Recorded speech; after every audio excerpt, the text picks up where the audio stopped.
अवधूत चिंतन श्री गुरुदेव दत्त।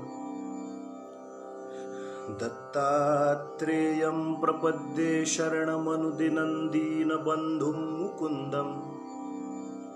नैर्गुण्ये सन्निविष्टं पथि परमपदं बोधयन्तं मुनीनाम्।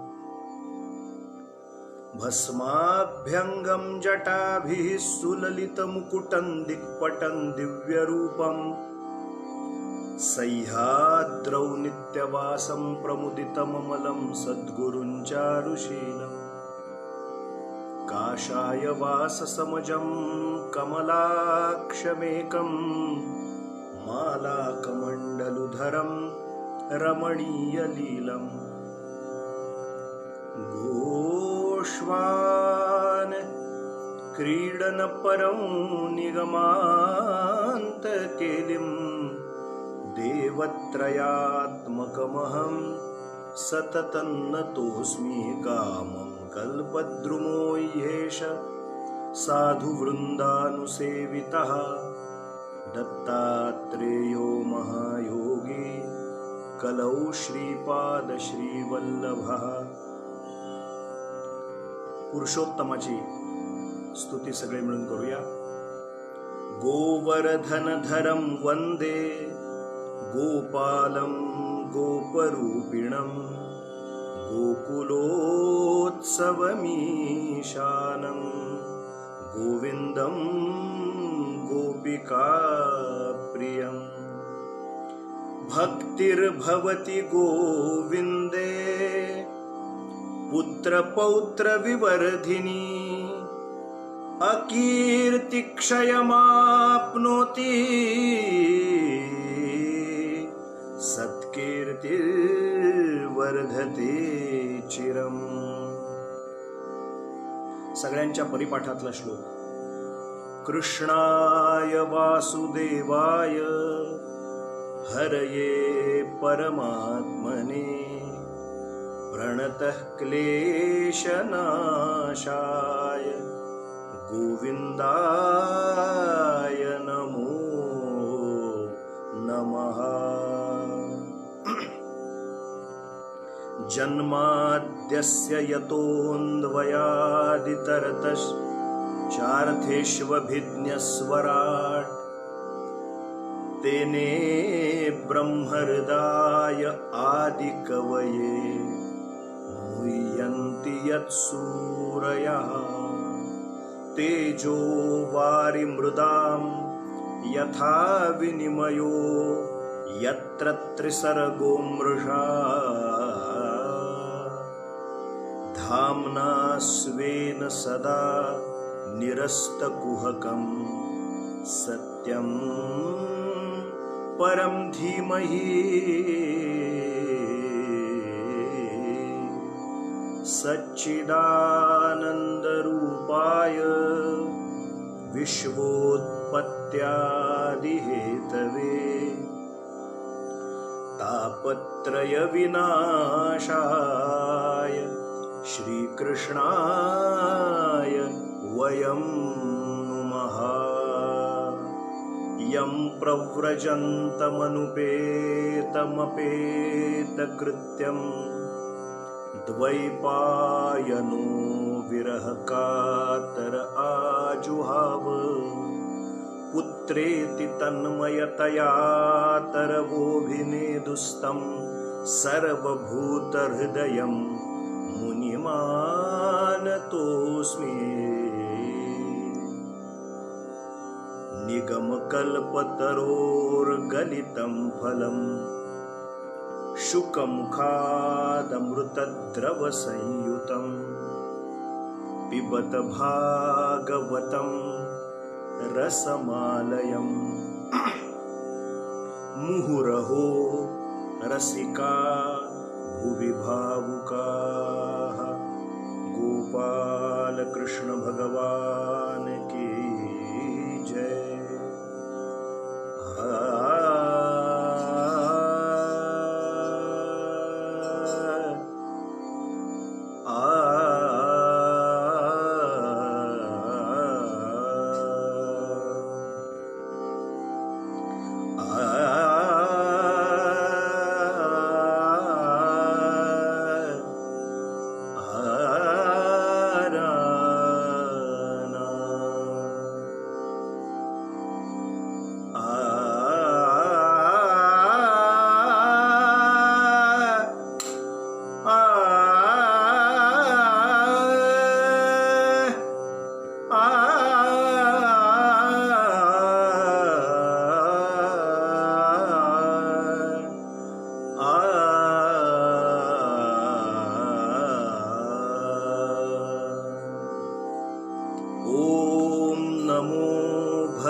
भगवते वासुदेवाय।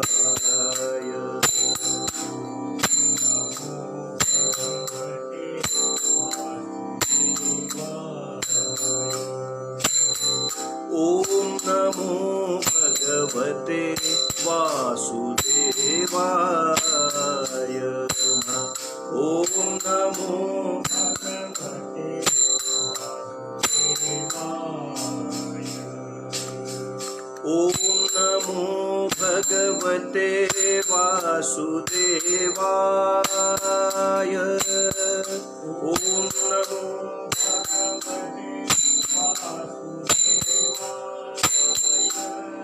ओम नमो भगवते वासुदेवाय। ओम नमो भगवते वासुदेवाय। ओम नमो भगवते वासुदेवाय। ओम नमो भगवते वासुदेवाय। ओम नमो भगवते वासुदेवाय। ओम नमो भगवते वासुदेवाय। ओम नमो भगवते वासुदेवाय। ओम नमो भगवते वासुदेवाय। ओम नमो भगवते वासुदेवाय। ओम नमो भगवते वासुदेवाय। ओम नमो भगवते वासुदेवाय। ओम नमो भगवते सगळ्यांचा आवाज। ओम नमो भगवते वासुदेवाय। ओम नमो भगवते ओम नमो भगवते वासुदेवाय। ओम नमो भगवते वासुदेवाय। ओम नमो भगवते वासुदेवाय। ओम नमो भगवते वासुदेवाय। ओम नमो भगवते वासुदेवाय।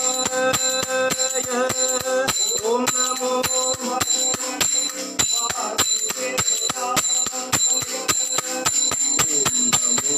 भगवते वासुदेवाय।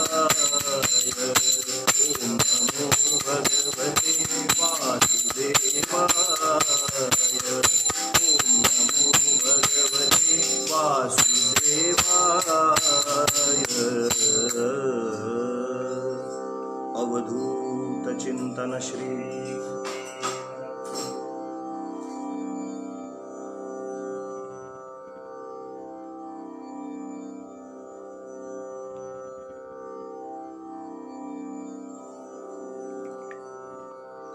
योऽन्तः प्रविश्य मम वाच मिमां प्रसुप्तां सञ्जीवयत्यखिलशक्तिधरस्वधाम्ना अन्यांश्च हस्तचरणश्रवणत्वगादि प्राणान्नमो भगवते पुरुषाय तुभ्यम्।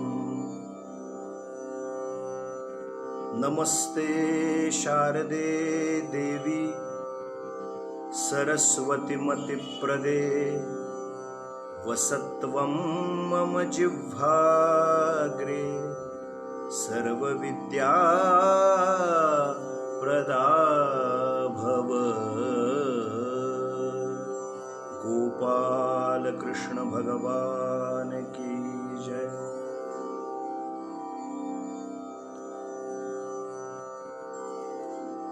श्रीपाद श्रीवल्लभ या फेसबुक पेजवरती उपस्थित आत्ता असलेल्या सगळ्या दत्तभक्तांना, गुरुभक्तांना, भगवत भक्तांना माझा प्रेमपूर्वक नमस्कार. आणि हा व्हिडिओ यूट्यूबवरती जी मंडळी उद्या बघतील किंवा कालांतराने बघतील त्या सगळ्या मंडळींना, दत्तभक्तांना, गुरुभक्तांना माझा नमस्कार.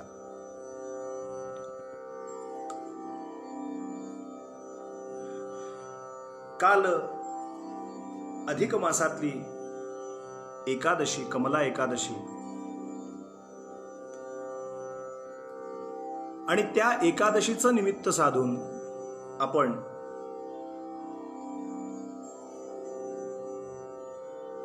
भागवताच्या अनुषंगानं भगवान गोपाल कृष्ण कसे जन्माला आले,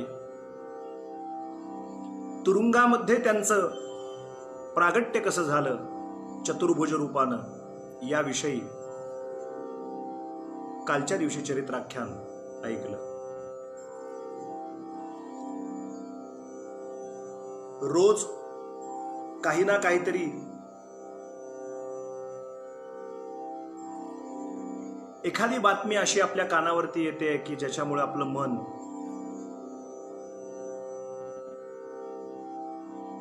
क्षणभरासाठी का होईना, पण ती बातमी ऐकल्यावर आपल्या मनाला चटका लागतो. अतिशय उद्विग्नता क्षणभरासाठी येते. आणि जर त्या व्यक्तीचा आपला सहवास झाला असेल तर अधिकच उद्विग्नता येते. आजची कथा सुरू करत असताना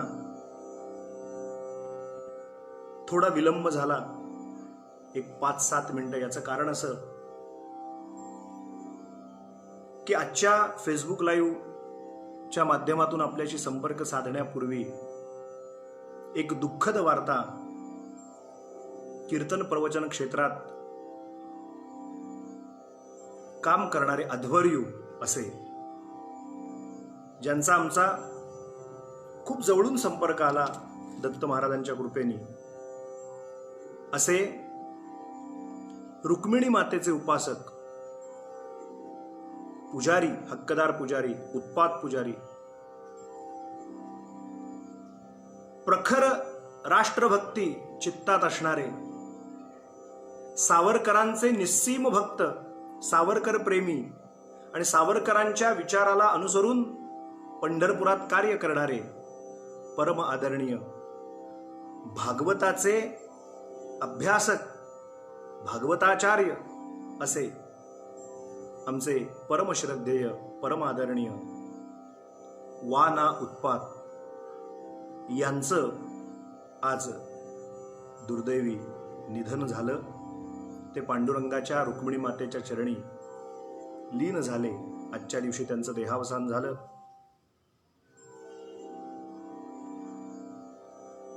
अगदी लहान वयात असताना श्रीमद जगद्गुरु शंकराचार्य स्वामी महाराजांच्या बरोबर अनेकदा वानांच्या घरामध्ये पंढरपूरला जाणं झालं. रुक्मिणी मातेचा नैवेद्य आणि पांडुरंगाच्या नैवेद्याचं ते प्रसादाचं ताट आणि पंढरपूरचा तो महिमा, रुक्मिणी मातेसमोर भागवत ग्रंथ काढून परमादरणीय वाना उत्पात भागवत करीत असत. अगदी आत्ता वाडीला काही दिवसापूर्वी, वर्ष 6 महिन्यापूर्वी, एका संमेलनाचे अध्यक्ष म्हणून सुद्धा वाना, तब्येत बरी नव्हती तेव्हा सुद्धा आले होते. असे थोर भागवताचार्य, रुक्मिणी मातेचे पुजारी, भागवताचार्य वाना उत्पात हे आता आपल्यामध्ये नाहीयेत. परम आदरणीय वाना उत्पात यांच्या चरणारविंदी भावपूर्ण आदरांजली, श्रद्धांजली अर्पण करतो. आणि आजची सेवा ही त्यांना समर्पित करतो.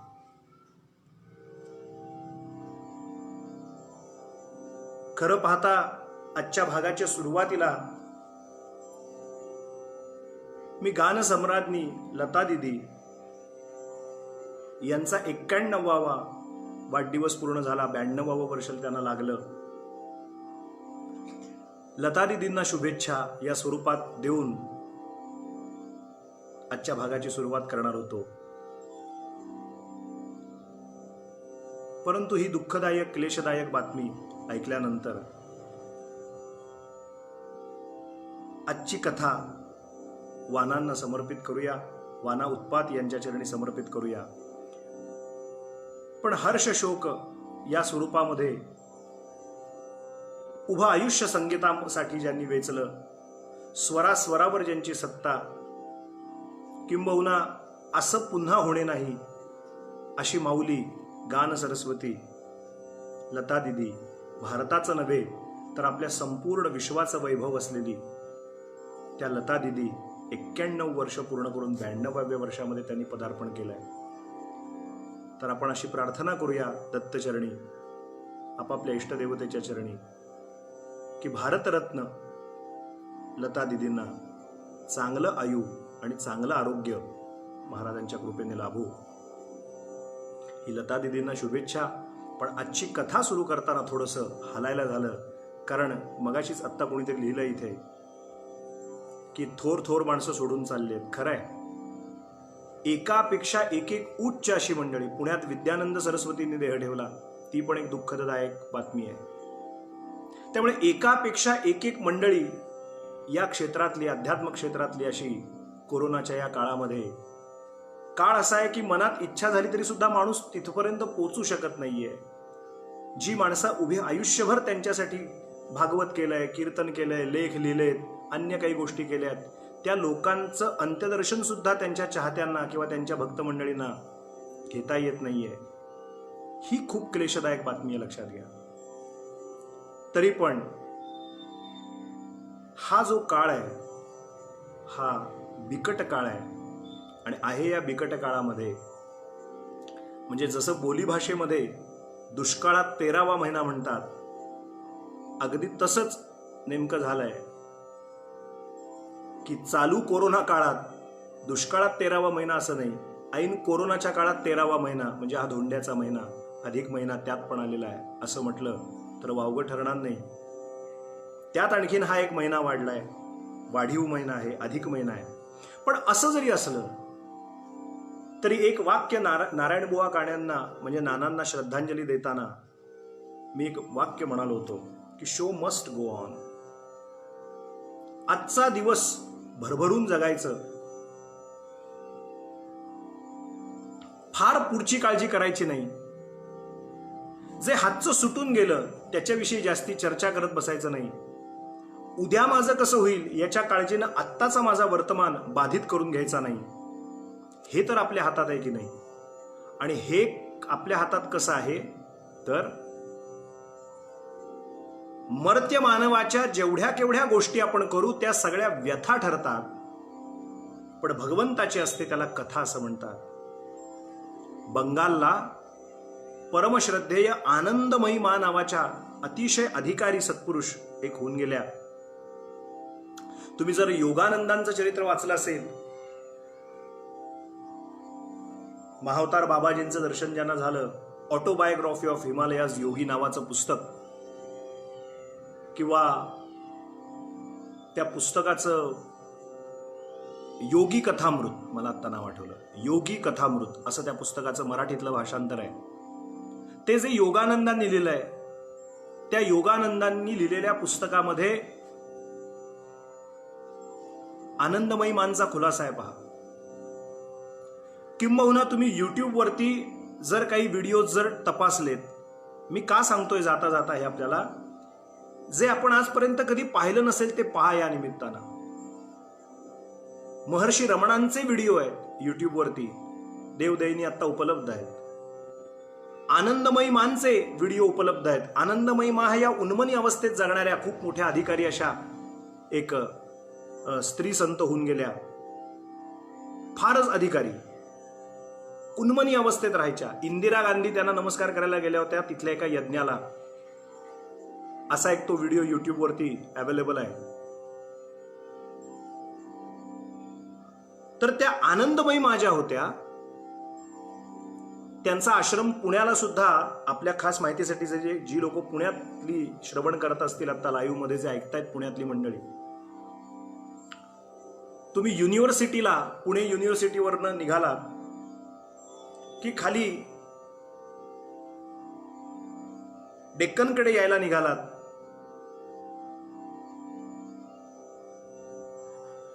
की पुणे युनिव्हर्सिटी सोडल्या सोडल्या डाव्या हाताला आनंदमयी मांचा आश्रम तिथे लगेच आहे. तो जो उड्डाण पूल सुरू होतो तिथे डावीकडे आनंदमयी मांचा आश्रम आहे. खूप रमणीय असा आश्रम आहे. कधी आपण गेला नसाल तर पुण्यामध्ये अवश्य त्या आश्रमात जाऊन बघा, म्हणजे आपल्याला त्यांचं संपूर्ण चरित्र कळेल. भगवान श्रीकृष्णांचे उपासक, योग मार्गातले अध्वर्यू आणि निरंतर उन्मनी अवस्थेत राहणाऱ्या आनंदमयी मां. त्या आनंदमयी मांचं एक सुंदर वाक्य आहे. मां असं म्हणायच्या, आनंदमयी मां असं म्हणायच्या, हमारी होती है उसे व्यथा कहते हैं, हमारी होती है उसे व्यथा कहते हैं, और सिर्फ भगवान की ही होती है उसे कथा कहते हैं. हमारी होती है उसे सिर्फ व्यथा कहते हैं और सिर्फ भगवान की ही होती है उसे कथा कहते हैं. आपण म्हणतो काय कथा सांगू तुम्हाला आमची, आपली कधी कथा नाही होत. आपली असते ती फक्त व्यथा. आणि परमेश्वराची असते, भगवंताची असते, दत्तात्रेयांची असते, रामाची असते, कृष्णाची असते, मारुतीरायांची असते, भगवंताची असते. तिला कथा असं म्हणतात. आमची फक्त आणि फक्त व्यथाच असते. कधी ती व्यथा आनंददायी असते, कधी ती व्यथा दुःखदायक असते, पण व्यथाच. आमची कधी कथा नाही ठरणार. संत कसं एका वाक्यात सांगून जातात, हमारी होती है उसे व्यथा कहते हैं और भगवान की ही होती है उसे कथा कहते हैं. म्हणून अशी जी कथा, ती भगवंताची कथाच तुम्हाला मला या काळात तारणार आहे. म्हणून तर हा आपला प्रपंच अस्तु केवलम. आपण या सगळ्या थोर लोकांचं स्मरण करूया, पुण्य स्मरण करूया. हे एक एक तारे असे निखळल्यासारखे आपल्याला सोडून जात आहेत. हे जरी खरं असलं तरी त्यांनी आजन्म जे कार्य केलं भगवत कथेचं, तेच तुम्ही मी आपण सगळ्यांनी मिळून जर पुढे नाही नेलं तर परमेश्वर शक्ती सुद्धा आपल्याला माफ करणार नाही.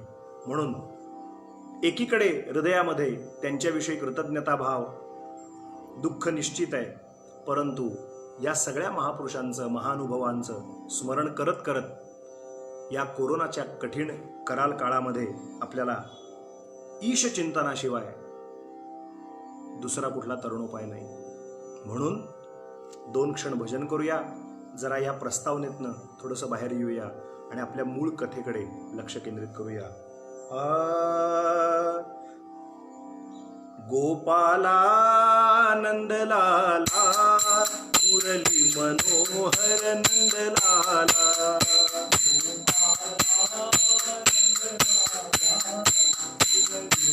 सगळ्यांनी घरात पण म्हणायचं आहे.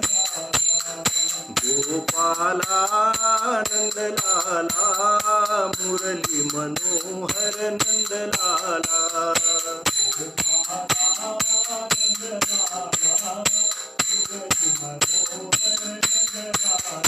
जय मुरली मनोहर नंदलाला, जय मुरली मनोहर नंदलाला, जय जय जय मुरली मनोहर नंदलाला, जय जय जय मुरली मनोहर नंदलाला. गोपाला नंदलाला, मुरली मनोहर नंदलाला, गोपाला नंदलाला, मुरली मनोहर नंदलाला. गोपाल कृष्ण भगवान की जय.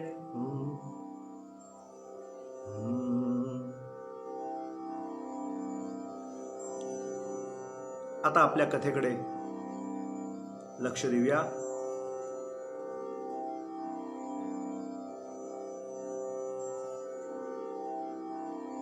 मला माहिती आहे उड्डाणपूल तोडलाय तो, फक्त मी आधी उड्डाणपूल आहे हे माहित होतं म्हणून फक्त सांगितलं की उड्डाणपुलाच्या बाजूला तो मठ आहे. तरी पण आपण इथं कळवल्याबद्दल सगळ्यांना धन्यवाद.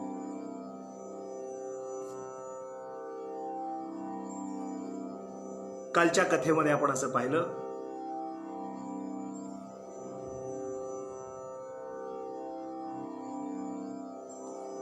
की भगवान चतुर्भुज रूपाने समोर प्रगट झाले. तमद्भुतम बालकमंबुजे क्षणम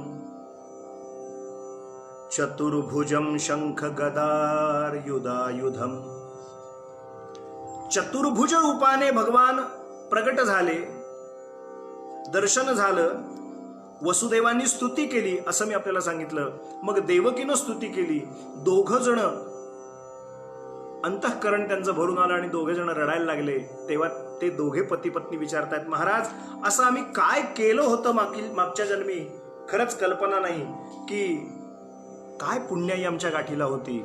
मग भगवान उवाच असा संदर्भ दशमस्कंदातल्या 3ऱ्या अध्यायात येतो श्रोते हो. आणि भगवान त्यावेळेला सांगतात की तुमच्या पोटी मी का जन्माला आलो, कारण स्वयंभुव पृष्णी स्वयंभुवो सती, म्हणजे स्वयंभुव मन्वंतरामध्ये पूर्वी तू पृष्णी म्हणून होतीस आणि सुतपा म्हणून हे वसुदेव होते. तुम्ही दोघांना भगवान ब्रह्मदेवाने आज्ञा केली, संतती निर्माण करण्याची आज्ञा केली, परंतु तुम्ही इंद्रिय निग्रह केलात, खडतरात खडतर अशी तपश्चर्या केलीत आणि त्या तपश्चर्याचं फळ म्हणजे मी तुमच्या समोर येऊन प्रगट झालो. जेव्हा मी प्रगट झालो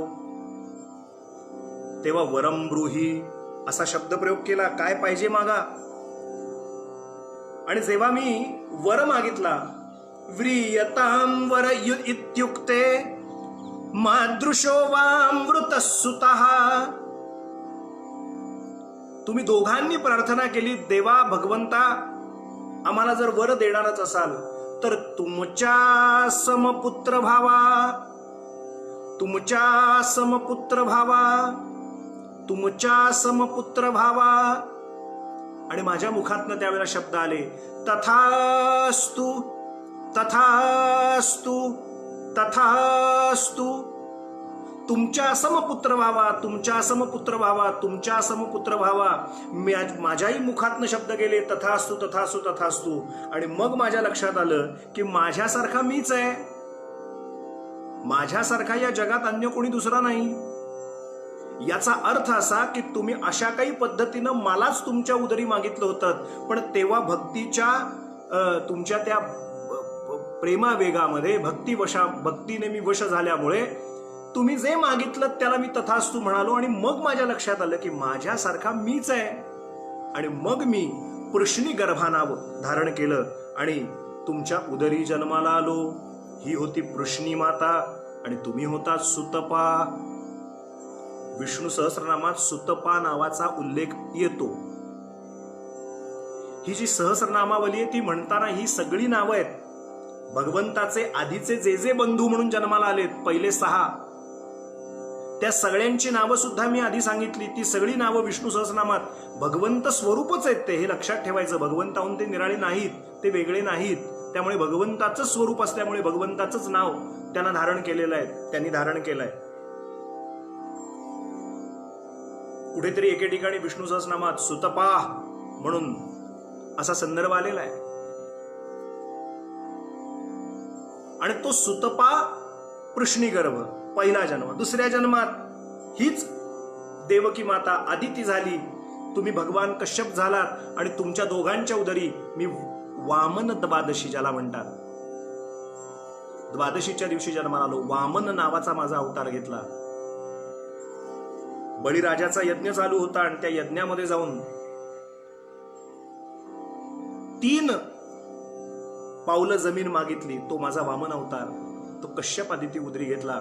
तो दुसऱ्यांदा जन्म आणि ह्या 3रा जन्म बाकी होता, तुमच्या समपुत्र व्हावा.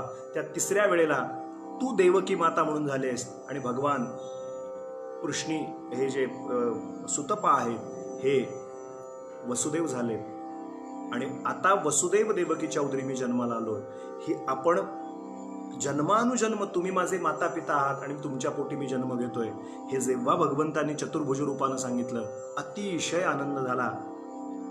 इथे एक नाजूक मुद्दा तिनं सांगितला, मी काल आपल्याला सांगितलं, सगळा अतीव आनंद झाला, परंतु एक क्षण तिच्या डोळ्यात पाणी आलं आणि ती म्हणते, भगवंता तुमचं हे रूप आहे ना खूप छान आहे. शुक म्हणतात परीक्षिताला, थोडं धाडस केलं आणि इत्युक्त्वा सिद्धरिस्तुष्णीम भगवानात्म मायया पित्रो संपश्यतो सद्यो बभूव प्राकृत शिशु. तिनं हात जोडले आणि भगवंतानं प्रार्थना केली देवकी मातेनं, आणि ती म्हणते, महाराज की तुम्ही चतुर्भुज रूपात आलात. तुझ्या पित्यांना म्हणजे वसुदेव महाराजांना त्याचं फार जरी नाही वाटलं तरी माझं एक मनातलं शल्य सांगते की तू माझ्या पोटी जन्माला आलास हे कबूल. अष्टमी तिथीला जन्माला आलास, आत्ता मध्यरात्री आलास. हे मध्यरात्री प्रादुर्भाव, काल कोणीतरी विचारलं प्रादुर्भाव हा शब्दप्रयोग बदलावा. तो मराठी अर्थाने प्रादुर्भाव शब्द घ्यायचा नाहीये, रोगाचा प्रादुर्भाव झाला तशा अर्थानं नाही. प्रादुर्भाव याचा अर्थच मुळात प्रागट्य, प्रगट होणे. म्हणून रोगाचा प्रादुर्भाव झाला. मराठी बोलीभाषेत प्रादुर्भाव अर्थ कोणीतरी विचारलं होतं की प्रादुर्भाव हा शब्द न करता प्रगट झाले असं म्हणा, उत्पन्न झाले असं म्हणा. तर जे भागवतातला शब्द आहे तो मी आपल्याला सांगितला. भगवंतांचा प्रादुर्भाव पोटामध्ये म्हणजे काय, त्यांचं जे अस्तित्व आहे ते अस्तित्व आणि त्यांचं ते अस्तित्व ते प्रगट झाले, तोच प्रादुर्भाव. म्हणून भगवान श्रीहरी प्रगट झाले, भगवान महाविष्णू प्रगट झाले, चतुर्भुज रूप घेऊन झाले. ती म्हणते की किती किती किती वेळात घडलं असेल हे, मध्यरात्री जन्म झालाय. काल आपण गुलाल उधळला, काल प्रसाद पुष्प भगवंताच्या चरणारविंदी उधळली, जन्मकाळाची पुष्पवृष्टी विमानातून झाली, स्वर्गादी देवदेवतांनी पुष्पवृष्टी केली असं वर्णन आहे. पण या सगळ्याच्या नंतर काय घडलं माहितीये का, किती वेळात ह्या घटना घडल्यात? काय गप्पा मारत बसले होते का रात्रभर? नाही हो. जन्म झाल्या झाल्या ते जे प्रागट्य आहे. आजकाल एखाद्याच्या वाढदिवसाला आपण फेसबुकवरती वाचतो, व्हॉट्सअपवरती वाचतो, अमुक अमुक यांच्या प्रगट दिनाच्या शुभेच्छा. अहो आम्ही कसे जन्माला आलो ते आमचं आम्हाला माहित नाही, कसला प्रगट दिन आमचा. पण आपण असं सहज लिहून जातो.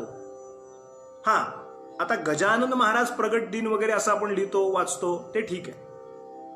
शिर्डी साईनाथ प्रगट झाले, प्रगट दिन साजरे करतो. अक्कलकोट स्वामी, आई वडील माहित नाहीत, स्वामींचा प्रगट दिन आहे अक्कलकोट स्वामींचा, ते मान्य आहे. पण सध्या आपण हा प्रगट दिन नावाचा शब्द आपल्या बोलीभाषेत सुद्धा एकमेकांना वाढदिवस साजरा करताना फेसबुकवर मी पाहतो, अमुक अमुक यांना प्रगट दिनाच्या शुभेच्छा. आम्ही कसले प्रगट झालो? आम्ही प्रगट नाही झालो. आम्ही कसे जन्माला आलो तेच आम्हाला माहित नाही. कुठून आलो मागच्या जन्मात ते माहित नाही. का जन्माला आलो आत्ता तेही माहित नाही. इथून पुढे काय करणार आहोत तेही माहित नाही. मग आमच्या मागे प्रगट झालो हे म्हणण्याला काही अर्थ नाही. लक्षात घ्या, भगवान प्रगट झाले. तिथे काल शब्दप्रयोग काय केलाय, नामय अयोनी संभव नोहे काही जनी. नामयाचा स्वामी प्रगटाला, कुठलाही त्रास दिला नाहीये माऊलीला, आणि अयोनी संभव आहे. आणि नामयाचा स्वामी प्रगटला, प्रगटणे म्हणजेच प्रादुर्भाव होणे, म्हणजेच प्रागट्य होणे. हे लक्षात घेतलं पाहिजे आपण. संत सुद्धा जसेच्या तसे शब्द करतात. आपल्या मनचा एकही शब्द नाही, त्याला प्रमाण आहे संत वाक्याचं. नामयाचा स्वामी प्रगटला, दशरथे मारिला तोची होता मास. वर्षा ऋतू असे कृष्ण पक्ष, वसुनाम तिथी बुधवार असे, शुक सांगत असे परीक्षिती. रोहिणी नक्षत्र, मध्यरात्र होती, पाऊस धो धो धो धो पडायला लागलेला, आणि भगवान चतुर्भुज रूपात आले. का मी तुमच्या पोटी जन्माला आलो ते कारण विचारल्यानंतर हे पृश्नी गर्भाणी हे सगळं कारण सांगितलं. आणि आता हळूच ती म्हणते देवकी की तुझ्या वडिलांना भगवंता कळणार नाही, वसुदेवांना कळणार नाही, पण माझ्या मनातली सहल सांगते, तू आता बरंच काही काही योजून आलायस. तू ईश्वरी अवतार आहेस, तू परमेश्वर आहेस, तुला दिव्य असं काहीतरी कार्य करायचंय. मला सगळं सगळं ठाऊक आहे रे, पण मी माझ्या मनातली एक सहल सांगू का तुला? तू इथं नाही राहणार आहेस आमच्या बरोबर, हेही आम्हाला माहिती आहे. इथून तू आता काहीच क्षणात आमचा निरोप घेऊन पुढच्या तुझ्या ईश्वरी कार्याला तू निघणार आहेस, हेही आम्हाला माहिती आहे. पण माझं आईचं म्हणणं म्हणून तू ऐकावंस अशी माझी इच्छा आहे. हे जे तुम्ही चतुर्भुज रूपात आलाय ना, शंख चक्र गदा पद्म घेऊन, तर मला आई म्हणून तुम्हाला असं कवटाळता येत नाहीये, मर्यादा वाटते की तुम्ही भगवान आहात. आणि जर माझ्या पोटी तू जन्माला आला असशील देवा, तर जर शिशु झालात तर माझ्यावर खूप मोठे उपकार होतील. काय सुंदर भावना आहे पहा. भगवंता, जर तुम्ही शिशु झालात तर मला तुम्हाला स्तनपान करता येईल, मला तुम्हाला घेता येईल मांडीवरती. बालकाला घेतात तसं ती माऊली जी घेते तसं मला मांडीवर घेता येईल. विश्वाचा पती, विश्वाचा नायक, पुरुषोत्तम, त्याला मी मांडीवर घेतलं, याचं जे समाधान आहे, त्याला हृदयाला घट्ट कवटाळलं, याचं जे समाधान आहे, ते हे असं चतुर्भुज रूपात तुम्ही आमच्या समोर आहात. आनंद नाही, मजा नाही, गंमत नाही. देवा, शिशुरूप धारण करता का? काय सुंदर भाव आहे पहा भागवतातला. इथे भागवतातला शब्द सांगितला आपल्याला, सद्यो बभूव प्राकृत शिशु. भगवंतांनी आई वडिलांची ती इच्छा मान्य केली आणि शिशु म्हणजे भगवंतांनी काय केलं तर बालरूप धारण केलं. आणि जसं भगवंतांनी बालरूप धारण केलं ना, तसं मातृवात्सल्यानं अंग अंग रोमांचित झालं देवकी मातेचं. आपण श्लोक सुद्धा म्हणतो, वसुदेव. सगळ्यांनी घरात म्हणायला हरकत नाही. हात जोडून पुरुषोत्तम श्री नारायणांना प्रार्थना करूया. वसुदेव सुतं देवं कंसचाणूरमर्दनं देवकी परमानंदं कृष्णं वंदे जगद्गुरुं सच्चिदानन्दरूपाय विश्वोत्पत्त्यादिहेतवे तापत्रय विनाशाय श्रीकृष्णाय वयं नमः. सगळे मिळून त्या कृष्णांना नमस्कार करूया. भगवान जन्माला आले, यश श्री औदार्य 6 गुणांनी युक्त असलेले भगवान, ते भगवान आहे. कृष्णस्तु भगवान स्वयं. त्यांना कुठलीही मर्यादा आता शिल्लक नव्हती. बाकीच्या सगळ्या अवतारांना काही ना काहीतरी मर्यादा होती. काही अंश होते, काही अंशांश होते, काही आवेश होते, काही कला होते, काही अन्य होते, काही पूर्ण अवतार होते. भगवान राम हा सुद्धा पूर्णो नृसिंह रामश्च, पण परिपूर्णतम साक्षात कृष्णस्तु भगवान स्वयं. परिपूर्णतम अशी जर अवस्था कुठली असेल तर ते आमचे गोपाल कृष्ण आहेत, लक्षात घ्या. कुठलीही मर्यादा त्यांना नाही. जगद्गुरु आहेत. कृष्णं वंदे जगद्गुरु देवकी परमानंदं कृष्णं वंदे जगद्गुरुं. भगवंत जन्माला आले, आईला आनंद दिला. एकदा आईकडे पाहिलं, आता आपली परत भेट मी मोठा झाल्यानंतर होणार बरं का. म्हणून सांगितलं, मी तुम्हाला निश्चितपणानं कंसाच्या या जाचातनं मोकळा करीन. म्हणून आईकडे एकदा प्रेमळ कटाक्ष टाकला. वडिलांना मनातली संकल्पना सगळी सांगितली. मग मायेला आज्ञा केलीच होती की मी जेव्हा जन्माला येईन तेव्हा तू तिकडे जन्माला यायचेस, गोकुळात नंदबाबाच्या घरी. पण प्रभाव असा पडला पाहिजे इकडे की हे जे द्वारपाल आहेत ते झोपले पाहिजेत, ही दारं उघडली पाहिजेत, आणि माझे वडील बुट्टीमध्ये म्हणजे एका टोपलीमध्ये मला ठेवतील आणि निघतील. भरोसा किती आहे पहा त्या वसुदेव महाराजांना. त्यांनी असे प्रश्न नाही विचारले, अरे मग बाहेरचा द्वारपाल नाही काढवणार, मग त्याच्या बाहेरचा नाही काढवणार. आम्हाला उपासना करण्यापूर्वी शंकाच फार. काही जणांना जेव्हा असं लिहिलं जातं की इनबॉक्समध्ये काही असेल तर लिहा, बरेच जण प्रश्न लिहितात, दत्तमाला मंत्र वाचला तर चालेल का? उत्तर दिलं चालेल. चांगला प्रश्न विचारलाय, आपलं उत्तर द्यावं. वेळात वेळ काढला, उत्तर दिलं चालेल. चालेल म्हणणार सकाळी वाचू की संध्याकाळी वाचू? संध्याकाळी वाचा. आता आम्ही काय उत्तर देणार याच्यावर? संध्याकाळी वाचा.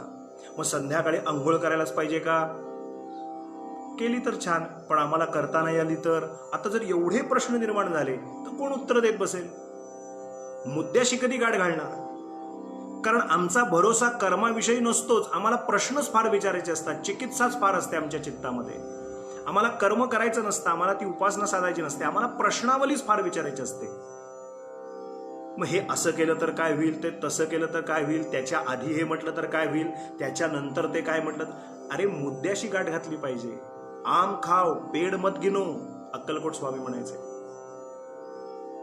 ते हापूसचा आंबा आहे का याचा आंबा आहे का पायरी आहे का देवगड हापूस आहे का रत्नागिरी हापूस आहे याची चर्चा करत बसलो तर वेळ हातचा निघून चाललाय हो, दिवस आणि दिवस. आंबा खायला मिळतोय ना, चोखा आंबा, आणि खाऊन मस्त मजा घ्या आमरसाची.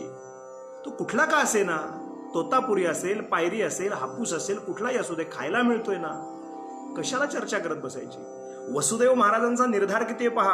भगवंतांनी भगवंत स्वरूपाने जेव्हा आज्ञा केली, या बुट्टीत या टोपलीत मला ठेवा आणि मला तुम्ही घेऊन जा. कुठे घेऊन जा, असं असं करा, तसं तसं करा, दारं उघडली जातील, योगमायेनं सगळ्या लीला घडेल, मग तुम्ही यमुनेतनं मला पलीकडच्या तीरावर न्या, गोकुळामध्ये नंद पाटलाच्या घरी मला पोस्ट करा, तिथे तुमचे मित्र नंद पाटील आहेत त्यांच्याकडे ठेवा, तिथे जी कन्या जन्माला आली आहे माया, तिला या टोपलीत घ्या आणि तुम्ही परत या ठिकाणी सुखरूप परत याल. एका क्षणात सगळा कार्यक्रम पुढचा सांगितला.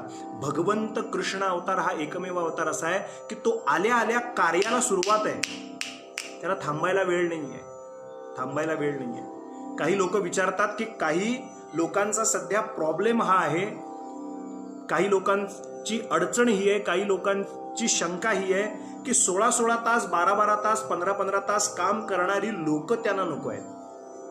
का नको आहेत? कारण त्यांच्यामुळे आपल्याला कामं करावी लागत आहेत, ती सुद्धा वेळ येत. पूर्वी 9 वाजता ऑफिसला हजर राहणं म्हणजे आश्चर्य वाटायचं. आता प्रेस नोट आली होती, 9 वाजता सगळे ऑफिसला हजर असतात, तेव्हा लगेच एक जाहीर केलं होतं विज्ञापन की ह्यात काही आश्चर्याची गोष्ट नाही, ही काही बातमी नाहीये. 9 वाजता सगळ्यांनी हजर राहायला पाहिजे, म्हणजे 8:45लाच हजर राहायला पाहिजे लोकांचं काम करण्यासाठी. आपण लोकांसाठी तिथे आहोत. 5 स्टार हॉटेलमधनं जेवणं मागवायची, मोठ्या मोठ्या हॉटेलमध्ये राहायचं, रूम बुकिंग करायच्या, मीटिंगसाठी पैसे उडवायचे केंद्र सरकारचे, राज्य सरकारचे. ह्या सगळ्यावरती चाप आल्यानंतर लोकांना आता ते नकोसं झालंय. कारण 15-15, 16-16 तास काम कोणाला नकोय करायला, देशासाठी, धर्मासाठी, राष्ट्रासाठी. ज्याला कार्य करायचं असतं त्याला प्रत्येक क्षण आणि क्षण फार महत्वाचा असतो, आणि ज्याला उन्हाट टप्पू करायचा असतो, उन्हाळपणा करायचा असतो, त्याला वेळच वेळ पुरत नाही. अशी परिस्थिती आहे सज्जन. शाखेत आम्ही जायचो त्यावेळेला शाखेत आम्हाला एक गाणं शिकवलं जायचं. कार्यमग्नता जीवन भावे, मृत्यू ही विश्रांती. माणसानं नित्य कार्यमग्न असलं पाहिजे. एक कार्य झालं की दुसऱ्या कार्यात, दुसऱ्या कार्यात तिसऱ्या कार्यात, त्या कार्यातनं पुढच्या कार्यात. कार्यमग्नता जीवन भावे. जरा विश्रांती घेत जा. विश्रांती एकच, मृत्यू ही विश्रांती, तीच शेवटची विश्रांती. कार्यरतच राहायचं. हे जणू कर्मयोगाचं प्रात्यक्षिक देणारा पहिला जगातला देव जर कोण असेल तर ते आमचे गोपालकृष्ण आहेत, लक्षात घ्या. जन्माला आलेल्या क्षणापासून भगवंत कार्यरत आहेत आणि कामालाच लागलेले आहेत, कार्यच करतायत. लगेच ऍक्शन मध्येच येत ते. आता असं करायचं, ते कौतुक बिवतुक टीट लावून घ्या, टोपडं घाला, कानाला हे करा, गोधडीत गुंडाळून ठेवलंय, छे कौतुक लाड कौतुक काही नाही. कामाला सुरुवात, कार्याला सुरुवात, त्याला ईश्वरी कार्य म्हणतात, लक्षात घ्या. अशा चष्म्यातनं किंवा अशा दृष्टिक्षेपातून जेव्हा आपण कृष्णकथा पाहतो तेव्हा आपल्याला कृष्णकथेचा एक वेगळा आनंद मिळतो. सज्जनो, जे जे म्हणून वसुदेवानं सांगितलं त्या त्याप्रमाणे घटना घडत गेल्या आणि चमत्कार असा घडला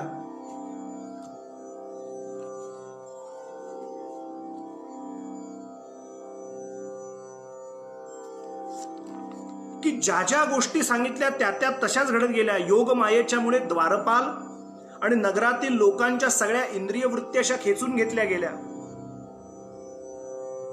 द्वारस्तु सर्वा पिहित्या दुरत्यया बृहत कपाटाय सलित सकील शृंखलैहि. सगळ्यांची इंद्रिय वृत्ती आत खेचून घेतली गेली. इतके सगळे गाढ झोपी गेले मथुरेतली सगळी मंडळी की ते जे कारागृह होतं त्या कारागृहाचे दरवाजे उघडले असं वर्णन आहे. बृहत कपाटाय सकील शृंखलैहि. त्याला साखळदंडांनी बांधलेल्या ज्या ज्या काही जे साखळदंड होते ते दूर झाले, दरवाजे उघडले गेले आणि भगवंताच्या मायेप्रमाणे मोठ्या मोठ्या फळ्या, लोखंडाच्या साखळ्या, त्यांनी बांधलेली जी दारं होती ती दारं अशी तडाआडा उघडली.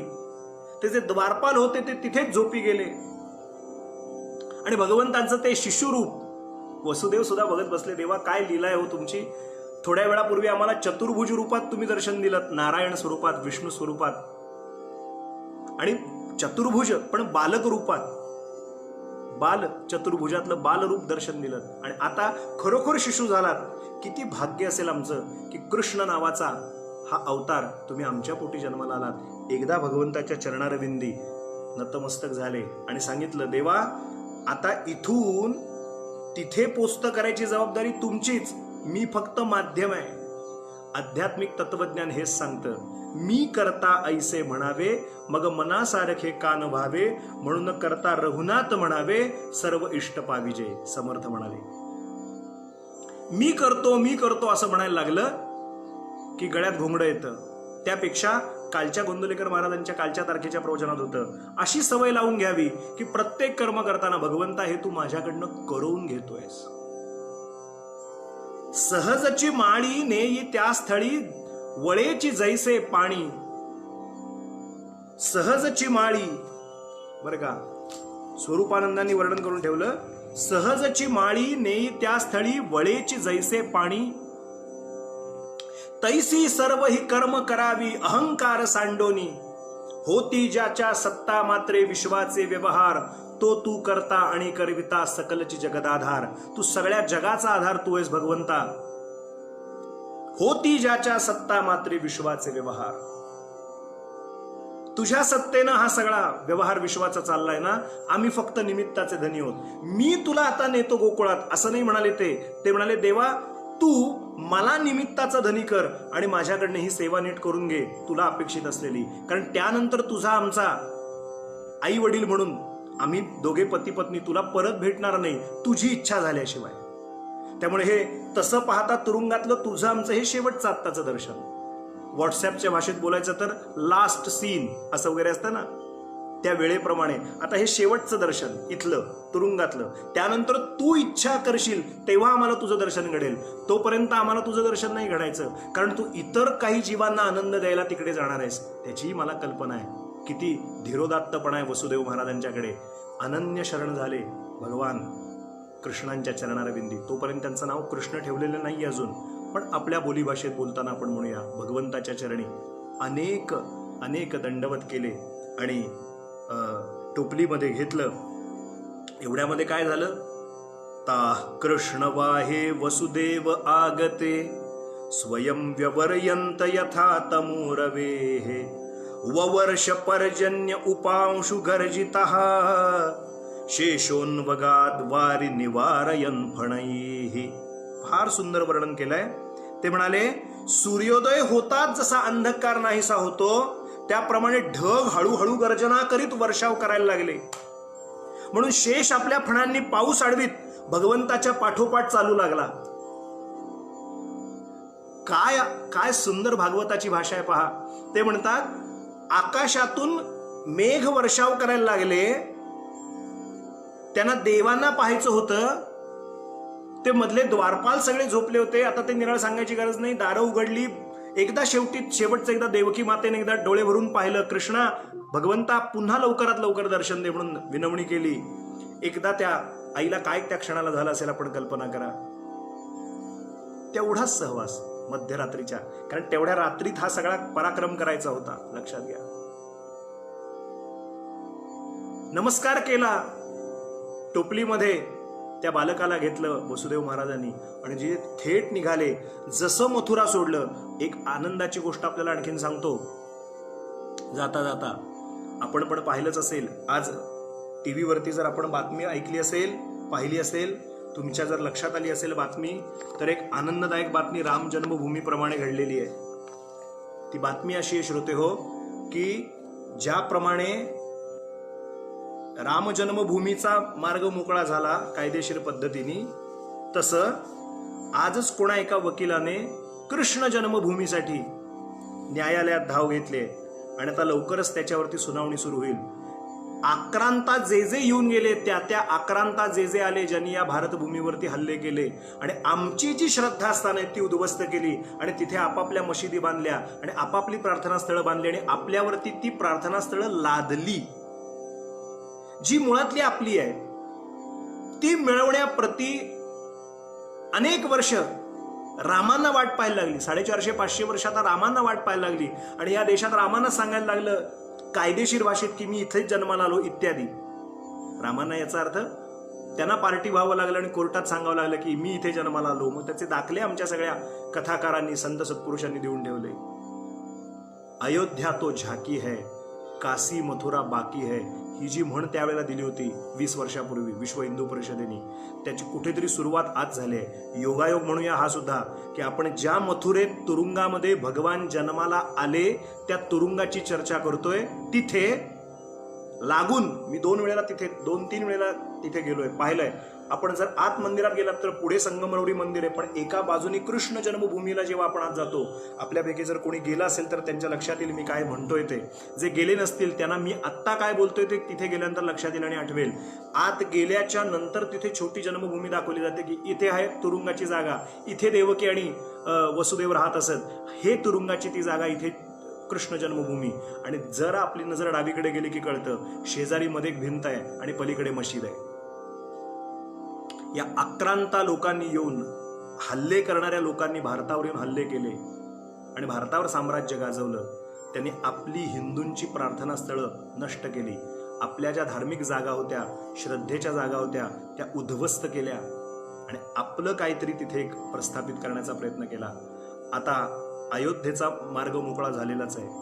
आता लवकरात लवकर दत्तकृपेने, सद्गुरु कृपेने, भगवत कृपेने हा मथुरेचा मार्ग सुद्धा मोकळा होऊ द्या. मग वाराणसीचा मार्ग मोकळा होऊ द्या. कारण काशी मथुरा बाकी आहे. काशीमध्ये सुद्धा आत प्रवेश करताना मूळ काशी विश्वनाथाचं मंदिर जे आहे त्याच्या समोर जर आपण पाहिलं तर खूप मोठी मशीद. मी का मशीद म्हणतो याचं कारण मशीदच आहे समोर. मग मशिदीला मशीद नाही म्हणायचं तर त्यात काय निराळं आणखीन बोलायचं. समोर मशीद आहे आणि त्या मशिदी समोर काय आहे, तर मी हे खोटं बोलतोय असं आपल्याला वाटत असेल तर जर काशीला आपण गेला असाल तर जाऊन बघा. समोर जाऊन नंदी आहे. मग मशिदीमध्ये नंदी असतो का? कुठल्या मशिदीमध्ये नंदी असतो?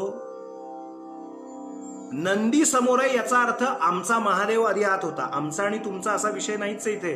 तत्वज्ञान दृष्ट्या बोलत नाहीये, प्रॅक्टिकल लेवलवर सांगतोय. बाहेर जर नंदी आहे याचा अर्थ हिंदूंचा दैवत असलेले भगवान महादेव काशी विश्वनाथ ते आत आहेत, म्हणून त्यांचं वाहन नंदी बाहेर आहे. मशिदीत कशाला नंदी असेल, वृषभ असेल बाहेर?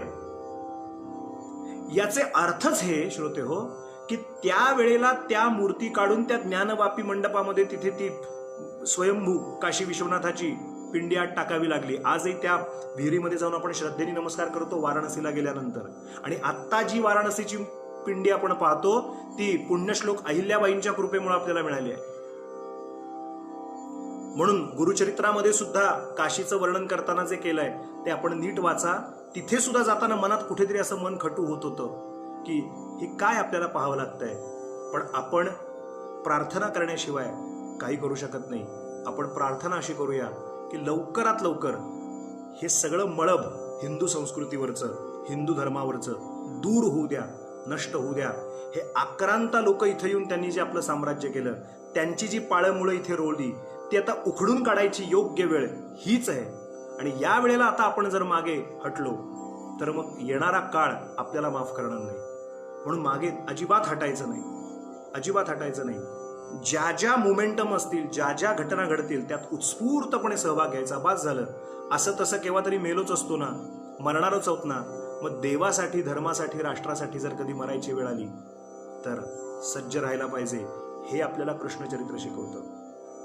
केवळ कृष्ण जपाची माळ घेणं म्हणजे कृष्ण भक्त नव्हे. म्हणून परवाचं मोदीजींचं वाक्य फार चांगलं होतं. राजकारण हा माझा विषय नाही, तो माझा प्रांत नाही. क्षमा करा, कुणीतरी म्हणेल बुवा तुम्ही भाजपचे आहात का, शिवसेनेचे आहात का? मी कुठल्याही पार्टीचा नाहीये. परंतु एक वाक्य मला आवडलं, हम मुरलीधर किशन कन्हैया को भी मानते हैं और सुदर्शनधारी श्री कृष्ण को भी मानते हैं, पूजते हैं. या एका वाक्यातनं संदेश दिला की आम्हाला मुरलीधर कृष्ण पण भजायचा आहे, पण जर तुम्ही आमच्या अंगावरती आलात तर तो चक्रधारी श्रीकृष्ण सुद्धा आम्हाला, सुदर्शन चक्रधारी श्रीकृष्णाचे सुद्धा आम्ही उपासक आहोत. कुठेतरी हा निर्णय, हा संदेश आताच्या काळात द्यायची खूप गरज आहे. अस्तु केवलम. माझा सांगायचा मुद्दा इतकाच होता की कार्यरत राहणारी देवता म्हणजे गोपाल कृष्ण आहेत. निघाले आणि जसं वरती ववर्ष पर्जन्य उपांशु गर्जितः, शब्दप्रयोग कसा आलाय, ववर्ष पर्जन्य उपांशु गर्जितः.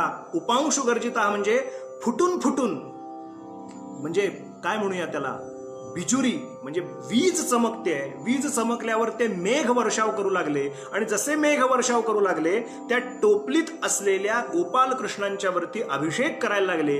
हे पाहता क्षणी शेषनारायण जे आहेत, कारण भगवान शेषशाही आहेत, आपण माहिती आहे क्षीरसमुद्रात, ते वर्णन करतात, शेषोन्वगाद वारी निवारयम फणे.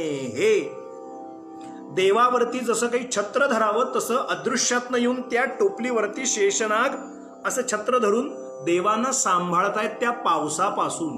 काय संकल्पना आहे श्रीमद भागवताच्या पहा.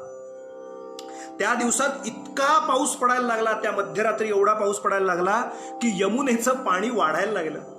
मी कृष्णाष्टमीच्या आख्यानात सांगितलंच होतं, पाणी वाढायला लागलं. मघो निवर्षत्य सकृत यमानुजा गंभीर तो योघ जमोर नि फेमिना. त्या पाण्याला फेस येतोय आणि ते पाणी असं वाढतंय. यमुनेला दुथडी भरून यमुना व्हायला लागली. वरतून आकाशगंगा कोसळते, खालची यमुना उफान, म्हणजे ज्याला म्हणतात अगदी तुफान आलाय यमुनेला. मुसळधार पावसाचा परिणाम असा झाला की ती यमुना दुथडी भरून वाहते, आणि ती दुथडी भरून यमुना व्हायला लागली. पाण्याच्या लाटामुळे असे फेस येत आहेत. गंभीर तोयैघ जवोर मी फेनिला. फेनिला म्हणजे फेन म्हणजे फेस, त्या ठिकाणी यायला लागले.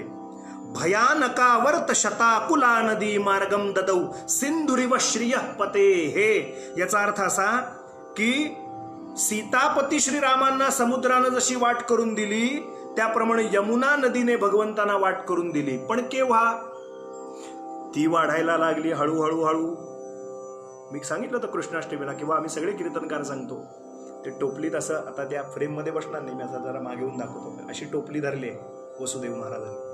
आत बालक आहे, छोटस जन्माला आलेलं नवजात शिशु गोपाल कृष्ण, आणि ते चालले तर पहिले पाऊल पाण्यात बुडलं, मग ढोपरं पाण्यात बुडली, मग पोटरीपर्यंत पाणी आलं. पाणी वाढतच आहे. मग गुडघ्याला पाणी लागलं, मग मांड्या पाण्यामध्ये गेल्या, मग कमरेपर्यंत पाणी आलं. ठीक आहे, तरी ते टोपली अशी धरलेलीच आहे, भगवंत त्यात आहेत. ती यमुना अशी वाढायला लागली. वरतून तर आकाशगंगा कोसळते आहे. झाडाच्या मुळी अशा उन्मळून बघतायत देवांकडे की आम्हाला पहिलं दर्शन घडू द्या. झाडाच्या मुळी एकमेकांना म्हणतायत, काय आपलं नशीब आहे, आपण जमिनीच्या खाली असतो त्यामुळे हे झाड वरती उभं आहे, मुळामुळे झाड उभं आहे, पण आपल्याला श्रीकृष्णांचं दर्शन घ्यायचंय म्हणून त्या एक मुळी एकमेकीमधनं वाट काढून असं मान वर करून भगवंतांना पाहण्यासाठी आसुसलेले आहेत असं वर्णन आहे. तोपर्यंत त्याच झाडाची पानं म्हणतायत, तुम्ही काळजी करू नका, तुम्ही खालनं हलू नका, आम्ही वरून दर्शन घेतो, आम्हाला लाभ झाला की तो तुम्हाला झाल्यासारखाच आहे, कारण तुमच्यामुळे आम्ही आहोत. एकमेकांच्यात संवाद चाललाय झाडाच्या मुळीमध्ये आणि झाडाच्या पानांमध्ये. काय गोड संवाद आहे पहा. नदीचं पाणी आकृष्ट झालंय भगवंतांच्या त्या सुंदर दर्शनासाठी आसुसलेलं आहे, आणि भगवान श्रीकृष्णांच्या त्या दिव्य दर्शनासाठी आमची यमुना मैया वाट पाहते. आणि ते कमरेनंतर पाणी पोटापर्यंत आलं, पोटानंतर छातीपर्यंत आलं, छातीनंतर आता इथपर्यंत आलं, इथून आता गळ्यापर्यंत आलं. पण वसुदेव डगमगले नाहीत. भरोसा होता है, भरोसे में यदि मदी नहीं होता. हे वाक्य कायमच आपल्या डायरीत लिहून ठेवावं, हृदयात लिहून ठेवावं. भरोसा होता है, भरोसे में यदि मदी नहीं होता. जर तरची भाषा, देवा असं जर झालं तर मी तसं करीन. तो काय तुमचा काय देणेकरी लागतो काय? असं जर तू करशील तर मी तुझं ती महापूजा तुला करीन. तू जर मला असं करशील तर मग मी लघुरुद्राची सेवा करीन. अरे तू कोण? तुम्ही मी कोण देवाला अशी जर तरची भाषा बोलणार आहे? भरोसा एकतर इकडचा नाही तर तिकडचा आहे. एकतर तो आहे किंवा तो नाही आहे, तर तो पूर्णपणे आहे. तू माझ्या आयुष्यात काहीही कर, मी तुला सोडणार नाही. काहीही होऊ दे माझ्या आयुष्यात प्रारब्धाने. भरोसा होता है. श्रोते हो, भरोसे में यदि मदी नाही होता, यदि मदी नाही. असं झालं तर मी मानीन, तसं झालं तर मी भजीन. छे, हे भगवंताच्या उपासना मार्गात चालतच नाही मुळे. हे जणू काही वसुदेव आपल्याला सांगताय, गळ्यापर्यंत पाणी आलं पण भगवंतावर विश्वास आहे. यात साधक भूमिकेतनं विचार केला तर लक्षात येतं की कितीही कुठलाही प्रापंचिक मुद्दा गळ्यापर्यंत आला तरी लक्षात हे पाहिजे की माझ्या डोक्यामध्ये म्हणजे डोक्यावरती भगवान आहे. आणि जोपर्यंत भगवंताचा विषय माझ्या डोक्यात आहे तोपर्यंत पाणी कितीही गळ्यापर्यंत येऊ दे, मी बुडणार नाही याची काळजी नक्की तो घेईल. रक्षयति इति विश्वासः, माझं रक्षण तो करणार आहे याच्यावर प्रचंड विश्वास असला पाहिजे. आपला आपल्यावर नाही इतका विश्वास आपल्या इष्टदेवतेवर असला पाहिजे. आपला आपल्यावर नाही याच्यापेक्षा शतगुणानं विश्वास आपल्या इष्टदेवतेच्या चरणी असला पाहिजे. आणि जेव्हा आपला आपल्या भगवंताविषयी दृढ विश्वास असतो, अतीव विश्वास असतो, अतूट विश्वास असतो, तेव्हा आपल्या विरोधात जाणारं जरी प्रारब्ध असलं तरी त्या प्रतिकूल प्रारब्धाला अनुकूल प्रारब्ध करण्याची जबाबदारी मग भगवंताच्या डोक्यावर येऊन पडते. हे सूत्र आहे. एका जनार्दनी भोग प्रारब्धाचा, हरिकृपे त्याचा नाश झाला. हरिकृपे त्याचा नाश झाला. एका जनार्दनी भोग प्रारब्धाचा, हरिकृपे त्याचा नाश झाला. आवडीने भावे हरिनाम घेसी, तुझी चिंता त्यासी सर्व आहे. खूप काही बोलता येण्यासारखं आहे. पूर्ण विश्वास पाहिजे, पूर्ण विश्वास. वसुदेव महाराजांना पूर्ण विश्वास आहे. हा जो डोक्यावरती आहे ना त्याला घट्ट धरलाय, मग काळजीचं कारण नाही. कारण काळजी त्याला. मला इथे रामदास स्वामींचे, कारण समर्थांच्या विषयी अत्यंतिक श्रद्धा आणि अत्यंतिक प्रेम असल्यामुळे समर्थांचे शब्द कायम प्रमाण म्हणून घ्यावेसे वाटतात, कारण ते आरपार हृदयापर्यंत जातात. समर्थ असं म्हणतात, देवाचे जे मनोगत तेचे आपुले उचित, इच्छेसाठी भगवंत अंतरू नये की. देव ठेवील तैसे राहावे, देवाचे आज्ञेने वर्तावे. देव जसं ठेवील तसं राहावं. आत्ता देवाची इच्छा काय, गळ्यापर्यंत पाणी. मी मरणार आहे की नाही मरणार, आता थोड्याच वेळानंतर तोंडापाशी मग नाका तोंडात पाणी गेल्यानंतर मी मरीन ही काळजी जर मला आहे तर ती त्याला नाहीये का? डोक्यावर आहे त्याला नाहीये का? मग जर त्याला माझी काळजी आहे, हा एकदा दृढ भाव निर्माण झाला, मग काळजी मी कशाला करायची? किती सोपं आहे पहा, किती सोपं आहे. आपली संपूर्ण जबाबदारी आपल्या इष्टदेवतेवर सद्गुरूंच्या चरणावरती ठेवली की कुठलाही काळजीचा मुद्दा शिल्लक राहत नाही. श्रोते, वसुदेव महाराज निघाले. वारंवार पाऊस पडत होता. आता पाणी गळ्यापाशी आलं, आता तोंडापाशी आलं. आता हळूहळू नाका तोंडात शिरणं म्हणतात तसं व्हायला लागलं. आणि भगवंतांच्या लक्षात आलं की आता जर थोडासा जरी वेळ मी घालवला तर ही यमुना मैया वरती वरती येईल आणि माझ्या पिताश्रींना म्हणजे माझ्या वडिलांच्या नाकातोंडात पाणी जाऊन त्यांना चालणं अवघड होऊन बसेल. म्हणून भगवंतांनी काय केलं सांगतो. ते एवढे एवढेसे छोटेसे पाय, एवढेसे पाय, बालक रूपानं होते टोपलीत, एवढेसे पाय बर का. हळूच त्यातला आपला एक पाय असा बाहेर काढला आणि ती जी उफाळून वरती येत होती, लाटा या पसरत होत्या, वरतून पाऊस कोसळत होता आणि हळूच आपले पद म्हणजे आपला पाय त्या यमुना मैयाला भगवंताने स्पर्श केला. जसं भगवंताने स्पर्श केला तसं यमुनेचं अंग अंग शहारलं. अयम हि परमो लाभः उत्तम श्लोक दर्शनम. या जगातली सर्वात भाग्यवान मी आहे की मला भगवंताने पहिला स्पर्श केला. कोणाचं काय तर कोणाचं काय. यमुना शहारली आणि यमुना माता दुथडी भरून वाहत होती आणि तिनं देवानं सांगितलं, देवा बस, माझं सगळं आता सार्थकी लागलं. तुम्ही कृष्ण नावाचा अवतार घेतल्यानंतर तुरुंगातून बाहेर आल्या आल्या पहिला स्पर्श अजून जमिनीला पण नाही झाला. जमिनीला सुद्धा तुमचा स्पर्श झाला नाही, भूदेवीला तुमचा स्पर्श झाला नाही. तुमचा पहिला स्पर्श मला घ्यायला मिळाला. अयम हि परमो लाभः उत्तम श्लोक दर्शनम. या उत्तम श्लोकाचं दर्शन मला घडतंय मला पहिला स्पर्श झाला, बस मी भरून पावले. डोळ्यातनं अश्रुधारा यायला लागल्या यमुनेच्या. तिचं अंग अंग शहारलं आणि देव म्हणाले, ते ठीक आहे, पण आता आणखीन वाढू नकोस बये, कारण तू जर वाढलीस तर माझ्या वडिलांचा शेवट इथं व्हायचा. म्हणून मग तिनं हात जोडले आणि असं वर्णन केलंय, जसं राम अवतारामध्ये समुद्राने वाट करून दिली लंकेकडे जाताना रामांना, तसं यमुनेने रस्ता करून दिला. आणि गोकुळाच्या दिशेनं वसुदेव महाराज निघाले. नंदाच्या गोकुळात रात्री सर्वत्र शांतता पसरलेली आहे, कारण मायेचा प्रभाव तिथे सुद्धा आहे, लक्षात घ्या.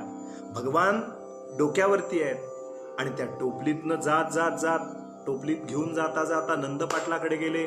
तिथेही मायासमोर मायेचा प्रभाव, दरवाजे उघडलेले होते, बरोबर त्या ठिकाणी गेले, तिथे माया होती. त्या मायेला टोपलीत घेतलं आणि हे अखिल विश्वाला चालवणारं मूर्तिमंत चालतं बोलतं ब्रह्म म्हणजे भगवान गोपाल कृष्ण, हे नावाभिधान नंतर झालं श्रोते हो, पण हे परब्रह्म कृष्ण रूपाचं त्या ठिकाणी नंद पाटलाच्याकडे गेलं. आता तर आनंदाला उधाण चालू होतं, ते त्या ठिकाणी ठेवलं, मायेला आपल्याकडे घेतलं आणि मायेला आपल्याकडे घेतल्यानंतर परतीचा प्रवास सुरू झाला. त्या माये ही कोण आहे टोपलीतली, त्याचाही अधिकार माहीत होता वसुदेवांना. त्यांना माहीत होतं ही भगवंतांनी आज्ञा केलेली माया आहे, ही भगवती आहे, साक्षात योग माया आहे. प्रार्थना केली, आई भगवती सुखरूप तुरुंगात नेऊन पोस्ट कर. ती म्हणाली, काहीच काळजी करू नका देवानी, कारण या संपूर्ण कथेचा स्क्रिप्ट रायटर कोण आहे, ही संहिता लिहिली आहे कोणी, ती भगवान श्रीकृष्णांनी लिहिली आहे, महाविष्णूंनी. त्यांच्या आज्ञेवर हुकूम सगळं चाललंय, काहीच काळजी करू नका, मी सुखरूप तुम्हाला तिथे पोस्ट करते. काय प्रसंग आहे पहा. धो धो धो धो पाऊस पडत होता. त्या पावसातनं या मायेला घेऊन पुन्हा वसुदेव महाराज तुरुंगात आले. 3रा अध्याय भागवतातला वर्णन करताना करतात, इति श्रीमद भागवते महापुराणे परमहंस संहितायां दशमस्कंदे पूर्वार्धे कृष्ण जन्मनि 3योऽध्यायः. हरये नमः, हरये नमः, हरये नमः. गोपाल कृष्ण भगवान की. यानंतर चमत्कार घडला.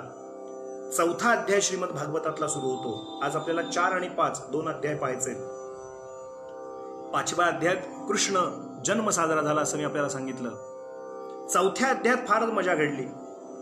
ततो बालध्वनिं श्रुत्वा गृहपाला समुत्थिताः, असा पहिलाच श्लोक 4थ्या अध्यायात आलेला आहे. म्हणजे काय सांगू का, जसं टोपलीतून ती माया म्हणजे तो जशी ती आत प्रवेश केला तुरुंगात, तसं पुन्हा त्या मायेनं आपलं रूप दाखवलं. पुन्हा ती सगळी दारं बंद झाली होती. इकडचा माल तिकडे गेला होता, तिकडचा माल इकडे आला होता. माल म्हटलं की सध्या पंचायत आहे, बोली भाषेत माल म्हणतात, पण सध्या व्हॉट्सअप चॅटवरती नट्या विचारतात, माल है क्या. मग दुसरी सांगते है, मग ती म्हणते पहिला अच्छा नहीं था, अभी दूसरा अच्छा भेजो. मग आता उत्तर द्यायला लागतायत वेगवेगळी त्यांना. त्यामुळे चुकून माल म्हणजे वेगळा अर्थ होतो सध्याच्या काळात. पण मला म्हणायचं होतं की इकडचा तिकडे आणि तिकडचा इकडे, तिकडची माया इकडे आणि इकडचं ब्रह्म तिकडे गेलं. आणि जशी ही माया तुरुंगात आत प्रवेश केला, तसं भागवतकार म्हणतात, बहिरंतपुरद्वारा सर्वा पूर्व वदावृता ततो बालध्वनिं श्रुत्वा गृहपाला समुत्थिताः. गृहपाला समुत्थिताः, ते गृहपाल म्हणजे ते जे द्वारपाल होते ते समुत्थिताः, त्यांना जाग आली आणि ते उठले. आणि ते का उठले, तो पहिला म्हणतो, अरे आवाज आला, 8व्याचा आवाज आला, 8व्याचा आवाज आला. तोपर्यंत किती सुसूत्रपणे काम शिस्तीत झालं होतं बघा. भगवान जन्माला पण आले आणि ते तिथनं निघाले, पण त्यांनी त्या आई वडिलांना उपदेश पण केला. ती आई म्हणाली लहान हो, मग स्तनपान पण केलं, मग वडिलांना दर्शन पण दिलं, सगळंच पुढचं सांगितलं. तिथून पण बाहेर पडले, वसुदेव तिकडे गेले, तिकडची माया इकडे आणली. म्हणजे किती वेळ गेला. मायेचा खेळ कसा आहे पहा, मायेचा खेळ. आता आवाज आल्यानंतर सगळं 8वा आला, 8वा जन्माला आला, 8वा जन्म, उठ उठ उठ, कंसाल महाराजांना सांगायला पाहिजे. सगळ्यांची धांदल उडाली, सगळे निघाले, धावपळ झाली.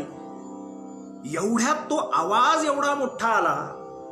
मी आवाज एवढ्यासाठी म्हणालो कारण ततो बालध्वनिं श्रुत्वा, बालध्वनी असा शब्दप्रयोग भागवतकार पण करतात. तो आवाजच इतका मोठा आला की त्या आवाजानं सगळा तुरुंगच दणाणून गेला. समोर जाऊन बघतात तर म्हणाले, अरे 8वा मारायला येणार होता ना, एकमेकाकडे असे लागले बघायला. 8वा मारायला येणार होता आणि ही तर हा नाहीये, ही तर ही आहे. हा 8वा जो कोणी पुरुष जन्माला येईल असं वाटलं होतं, हा मुलगा नाही, ही मुलगी जन्माला आली. आपल्याला काय करायचंय? आपण नोकरी करतो, चाकरी करतो, मुलगा असो किंवा मुलगी, जे अपत्य जन्माला आलं ते कंसाच्या कानावर घालायला पाहिजे. म्हणून लगेच पुढे वर्दी दिली. तो त्याला तर ध्यास लागलेलाच होता कंसाला. तो ताबडतोब आला.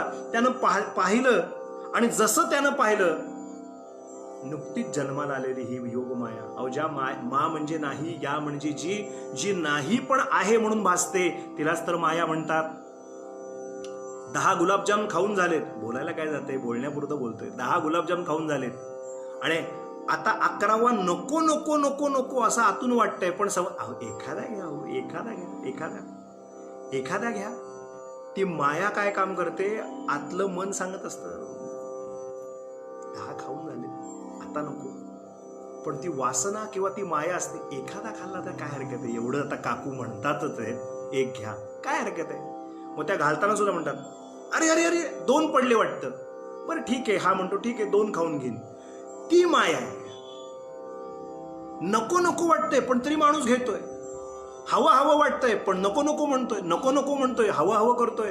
ही माया आहे, जी नाही पण आहे, आहे पण नाही. मा म्हणजे नाही, या म्हणजे जी, ती माया. आणि ती माया ह्याच्या हाताला लागणार आहे का? हा आला आणि हा म्हणतो, ती मुलगा असो किंवा मुलगी असो, मला 8वं संतती द्या, मी मारून टाकणार आहे त्यांना. इथे फार सुंदर संवाद झालेला आहे. शुक म्हणतात परीक्षिताला, परीक्षिता या ठिकाणी कंस आणि देवकीचा संवाद फार छान झालाय. कंस आणि देवकीचा. देवकी म्हणते, भावा, कोल्हापूर जिल्ह्यातला शब्द नाही वापरला, नाहीतर ते कोल्हापूर जिल्ह्यात असतं. काय म्हणतोस भावा? तसं नाही. ती म्हणते, बंधुराया, भावा, अरे तू माझी याच्या आधीची 6 मुलं मारलीस, 7वा गर्भ माझा पोटातच गळाला, हे 8वी संतती झाली आणि ही मुलगी आहे, हिला का मारतोस? असं कर, वाटलं तर हिला तू तुझी सून करून घे. तुम्ही म्हणाल, हे नवीनच काय सांगताय बुवा तुम्ही, तुम्हाला आजपर्यंत कोणी भागवतकारानं हे सांगितलं नसेल. ती म्हणते, संवाद आहे, ती म्हणते, वाटलं तर तू ही मुलगी मोठी झाली की तुला सून करून घे, पण हिला ठार मारू नकोस. ती आत्म जी माया होती ना बालरूपाने, ती हसते. ती म्हणते, काय या आईची माया आहे, म्हणजे मी योग माया, पण ही आईची माया, की तिला वाटते की मी कोण आहे अजून तिने ओळखलंच नाहीये देवकीने. ती म्हणते की मी या कंसाची सून व्हावी. तुम्ही म्हणाल, बुवा खरंच तुम्ही सांगताय, खरंय? अहो, मी शब्द सांगतो तुम्हाला. ती म्हणते, स्नुषेयम तव कल्याण स्त्रियम मा हंतुमर्हसी. 4था श्लोक आला. ती म्हणते, माझं हित जर तू चिंतत असशील कंसा, तर ही कन्या तुला सुनेप्रमाणे आहे असं समज. शिवाय स्त्रीला मारणं बरोबर नाही, म्हणजे तू हिला मारू नकोस. तळमळीनं जेव्हा सांगायला सुरुवात केली तेव्हा तो म्हणतो, ती मुलगा असो किंवा मुलगी असो, मला त्याच्याशी घेणं देणं नाही. मला हा 8वी संतती जी आहे ती मला मारणार आहे. तो कोणी असू दे, मुलगा मुलगी, मी मारणार म्हणजे मारणार. या ठिकाणी एक गंमत झाली श्रोते हो. शुक म्हणतात परीक्षिताला, परीक्षित विचारतो, मग काय झालं? याच्या आधीची 6 मुलं मारली, तसाच काही प्रकार? तसंच झालं म्हणाले. यांनी पाय पकडला, 8व्या गर्भाला, 8वा हा जन्माला आलेल्या संततीचा आहे असं समजून. त्याला मधल्या काळात घडलेला घटनाक्रम माहीत पण नव्हता, सुतरामही कल्पना नव्हती की काय घडामोडी घडल्या थोड्या वेळामध्ये, मध्यरात्री.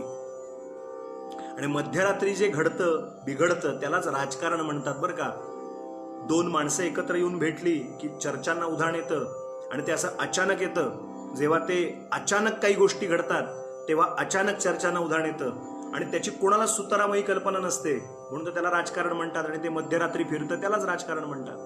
हे मध्यरात्री फिरलं होतं गणित, याला माहीतच नाही, या त्या गावचाच नव्हता, याला काय काय झालं होतं ती घटनाच माहीत नव्हती. यानं त्या परीक्षिताला सांगतायत शुकदेव, यानं त्या मुलीला असं उचललं, नवजात शिशु असलेल्या त्या मुलीला, आणि ते असं धरलं, आणि आता असं गरगर गरगर फिरून तिला मारणार. तो जो दगड त्यानं तयार करून ठेवला होता, आधी सांगितलं होतं 6 पोरं त्याच दगडावरती ठेचून मारली होती. त्या दगडावरती त्यानं उचललं आणि त्या भगवंतांचं मायेला आपटायला सुरुवात केली. अदृश्यतानुजा विष्णोः सायुधाष्ट महाभुजा.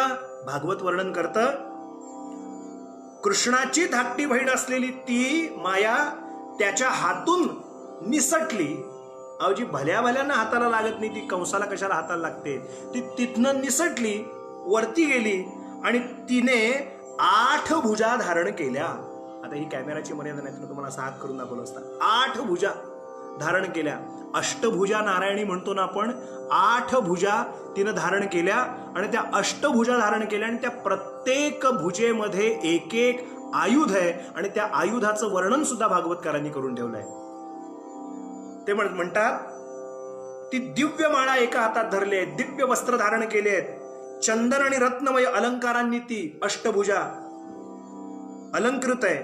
तिच्या हातामध्ये धनुष्य, त्रिशूळ, बाण, ढाळ, तलवार, धनुष, शिवलेशु, चर्माशु, शंख, चक्र, गदाधरा. शंख चक्र तिच्या हातात आहेत. अष्टभुजा नारायणी तिच्या हातात 8 हातात.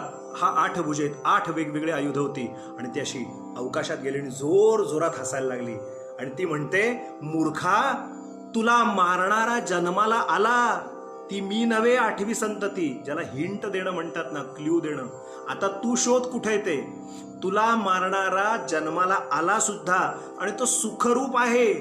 आता ते तू शोध. तू मला काय मारायला आलास.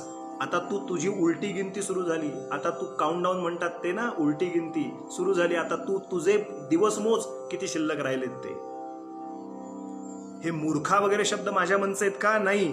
किम मया हतया मंद. मंद म्हणजे अरे मूर्खा, मंद बुद्धीच्या कंसा, मंद शब्द वापरले तिने. किम मया हतया मंद जातः खलु तवांतकृत. तुझा अंतक जन्माला आलेला आहे, तुला मारणारा जन्माला आलेला आहे आणि तू मला काय मारायला बसलायस. मी तर अष्टभुजा नारायणी रूपानं आहे. माझी स्तुती सिद्ध, चारण, गंधर्व, अप्सरा, किन्नर हे सगळे मिळून माझी स्तुती करतायत. मी तर वेगवेगळ्या रूपानं प्रगट होणार आहे, विग्रह रूपानं भगवंताच्या आज्ञेप्रमाणे लोकांच्या वरती कृपा करण्यासाठी विग्रह रूपानं मंदिरात स्थापन होणार आहे. आता तू सावध हो, तुला मारणारा आलाय पण आणि तो सुखरूप स्थळी गेलाय पण. एवढंच तुला सांगून ठेवते जाता जाता. हे जसं त्याने ऐकलं तसं असं डोकं बडवून घेतलं त्याने. अरे अरे अरे अरे अरे अरे अरे अरे, म्हणजे मी एवढे प्रयत्न केले, इतका तयारीने राहिलो आणि ही तर हातनं सुटलीच, परंतु जाता जाता ज्याला म्हणतात जखमेवरती मीठ चोळून गेली. म्हणजे तुला मारणारा जन्माला आलाय आणि नुसता नाही, आता ते तू शोध कुठे येतो. ते जखमेवरती मीठ चोळल्याचा परिणाम असा झाला श्रोते हो, की तो चरफडला, तळमळला. पण मी तुम्हाला याच्यापेक्षा विलक्षण गोष्ट आता सांगणार आहे. फारच मजेदार आणि फारच इंटरेस्टिंग गोष्ट आपल्याला सांगतो. ती अशी आहे की या क्षणानंतर ती माया अदृश्य झाली आणि कंसाला आपल्या कृतकर्माचा पश्चात्ताप झाला, असं भागवतकार वर्णन करतात. मी काय सांगतोय, पुन्हा एकदा वाक्य रिपीट करतो, पुन्हा एकदा नीट ऐका. आपण मारलेल्या 6 पुत्रांना आपण उगाचच मारलं या देवकीच्या, असं त्याला पश्चात्ताप व्हायला लागला आणि या प्रसंगाला, या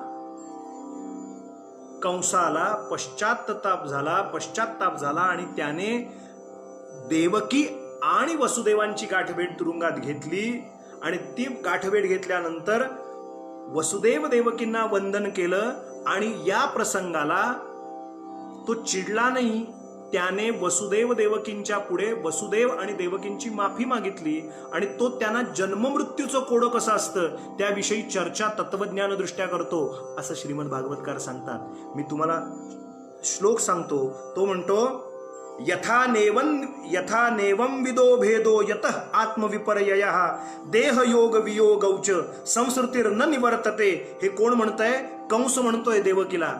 अहो, जन्माला कोणतरी येतं, मरतं कोणतरी कोणाच्या मृत्यूला कारणीभूत ठरतं किंवा कोणाच्या तरी मृत्यूला कुठलं तरी निमित्त कारणीभूत होतं. तसा मी तुझ्या 6 पुत्रांच्या मरणाला निमित्त झालो, असं देवकी तू समज. हे तत्वज्ञान कोण बोलतोय? कंस देवकी आणि वसुदेवांच्या पुढे बोलतोय. भागवतातली काय मजा आहे पहा. याच्यानंतर एक चमत्कार घडतो. तो क्षमा याचना करतो आणि आपल्या या दोनही, म्हणजे आपल्या भगिनीची आणि आपल्या या मेहुण्यांची सुटका कारागृहातनं करतो असं श्रीमद भागवत सांगतं. त्याला पश्चात्ताप होतो. शुक म्हणतात, परीक्षिता, यानंतर एक गंमत घडली की इकडे रात्री यांनी तर सोडलं. बघा ही रात्रीच्या घडामोडीत, या मध्यरात्री देवांचा जन्म आहे. मध्यरात्रीत हा सगळा इकडे हा प्रकार पुन्हा घडलाय, ही माया परत आल्यानंतर. आणि आता आपल्या बहिणीला आणि मेवण्यांना सोडल्याच्या नंतर हा विचार करत बसला की ही काय कर्मगती आहे, नेमकं काय आहे हे सगळं. म्हणून तो पश्चात्ताप दग्ध स्थितीत असताना त्याच्या डोक्यात एक संकल्पना आली आणि त्यानं आपल्या मंत्र्यांची एक बैठक बोलावली. आता गंमत आहे का, भागवतातले हे बारकावे मजेचे आहेत. आपल्या मंत्र्यांची बैठक बोलावली असं वर्णन आहे. केंद्रीय स्तरावरती बैठका होत असतात ना, तशी बैठक बोलावली. भागवतकार म्हणतात, आकर्ण्य भर्तृर गदितम तमुचुर देव शत्रवहा देवान प्रतिकृता कृतामर्षा दैतेया नातिकोविदाहा. नातिकोविदाहा म्हणजे शुकदेव सांगतायत परीक्षिताला, त्यांनी त्याच्या मंत्रीगणांची म्हणजे त्याच्या कोर कमिटीची मीटिंग मंत्र्यांची अरेंज केली. लवकर या, मला मारणारा जन्माला आलाय, तो इकडेच कुठेतरी आहे असं. पण जाता जाता त्या मायेनं माझ्या काळजावरती मीठ चोळून ती गेले बया, जाता जाता योगमाया. पण मला तुम्ही या आणि आपण काहीतरी चर्चा करूया. म्हणून ते सगळे मिळून चर्चा करायला लागले. भागवतकार म्हणतात, शुकदेव सांगतात परीक्षिताला, परीक्षिता, या प्रसंगाला एक चमत्कार घडला. ते जे सगळे मंत्रीगण त्याच्या अगदी अंतःपुरात चर्चेसाठी आले होते, ते सगळे एकापेक्षा एक वरचढ मूर्ख मंत्री होते. नास्तिकोविदाहा, त्यांना अक्कल शून्य होते, त्यांना काहीही अक्कला नव्हत्या.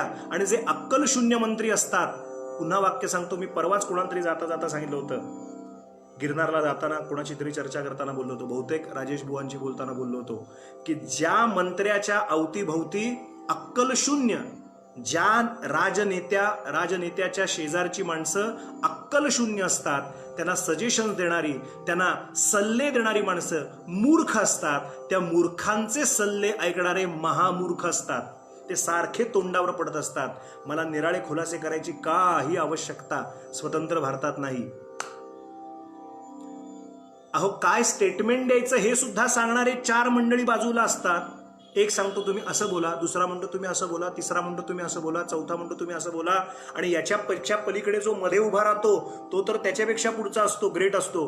तो त्या 4 जणांचा ऐकतो आणि 5वंच वाक्य बोलतो. एकदा 35,000 कोटी म्हणतो, एकदा 37,000 कोटी म्हणतो, एकदा 72,000 कोटी म्हणतो, एकदा 78,000 कोटी म्हणतो. त्यालाच आकडा माहीत असत नाही. कारण दिलेले जे आकडे असतात ते कुठे अभ्यासलेले असतात. कारण आजूबाजूचे मंत्री जर मूर्ख असतील, सल्ला देणारे मूर्ख असतील, तर पुढे तो मधला माणूस किती मूर्ख असेल निराळं सांगायची आवश्यकता नाही. मी श्रीमद भागवतातला आपल्याला सांगतोय. भागवतकार म्हणतात, नास्तिकोविदाहा एवं चेत तर्हि भोजेंद्र पुरग्राम प्रजादिषु अनिर्दिशान निर्दशांश हन्निष्यामोद्यवै शिशून. ते नुसते स्तुतिपाठक होते. ते म्हणतात, भोजराज, अहो तुम्ही काय काळजी करता म्हणाले, या पंचक्रोशीत जेवढी लहान पोरं जन्माला आली असतील ना, त्या सगळ्या पोरांना आपण ठार मारून टाकू म्हणाले. काय शहाणपणा, काय सल्ले देत आहेत. ते जे अडाणी मंत्री होते त्यांनी एकापेक्षा एक सल्ले दिले. तुम्हाला सांगतो, काही जण स्तुतिपाठक होते, ते तो कंस असा थोडासा हे झाला होता, त्याला ते सांगतात, अहो हे देव बिव काही नाही, तो हे ब्रह्मदेव आणि ते विष्णू महादेव आणि ते इंद्रन चंद्र काय नाही होतो तुमच्या पुढे. स्तुतिपाठक आणि हे फुकटची स्तुती करून जे हुरळून जातात, ते राज्य नाही कधी काबीज करू शकत. ज्यांना 15-15 तास 12-12 तास झटायची सवय असते, ती माणसं आपलं उद्दिष्ट गाठतात. ज्यांना फुकटचे सल्ले ऐकायचे असतात आणि सांगीव आणि ऐकीव बातम्यावरती कार्य करायचं असतं, ते कधी कार्यकर्ते जन्माला घालू शकत नाही. कार्यकर्त्यांकडनं काम करून घेऊ शकत नाहीत. एक वाक्य जाता जाता परत सांगतो, ज्या पक्षामध्ये कार्यकर्ते असतात तो पक्ष सुदृढ होतो. पण ज्या पक्षात सगळे मंत्रीच असतात तो पक्ष कधीही उच्च स्थानी जात नाही, तो लयालाच जातो. या कंसाची स्थिती साधारण तशी होती. श्रोते हो, इथे सगळेच मंत्री होते, सगळेच शहाणे होते. शहाणे म्हणजे कंसात अतिशहाणे होते. त्यामुळे नको नको त्या गोष्टी सांगत होते. एक जण आला, तो म्हणतो, अहो हे ब्रह्मदेव वगैरे आहेत ना, हे भांडण तंटा वगैरे, हे देवदेवता, जिथे भांडण तंटा होत नाही तिथे हे देवदेवता आपलं शौर्य गाजवतात.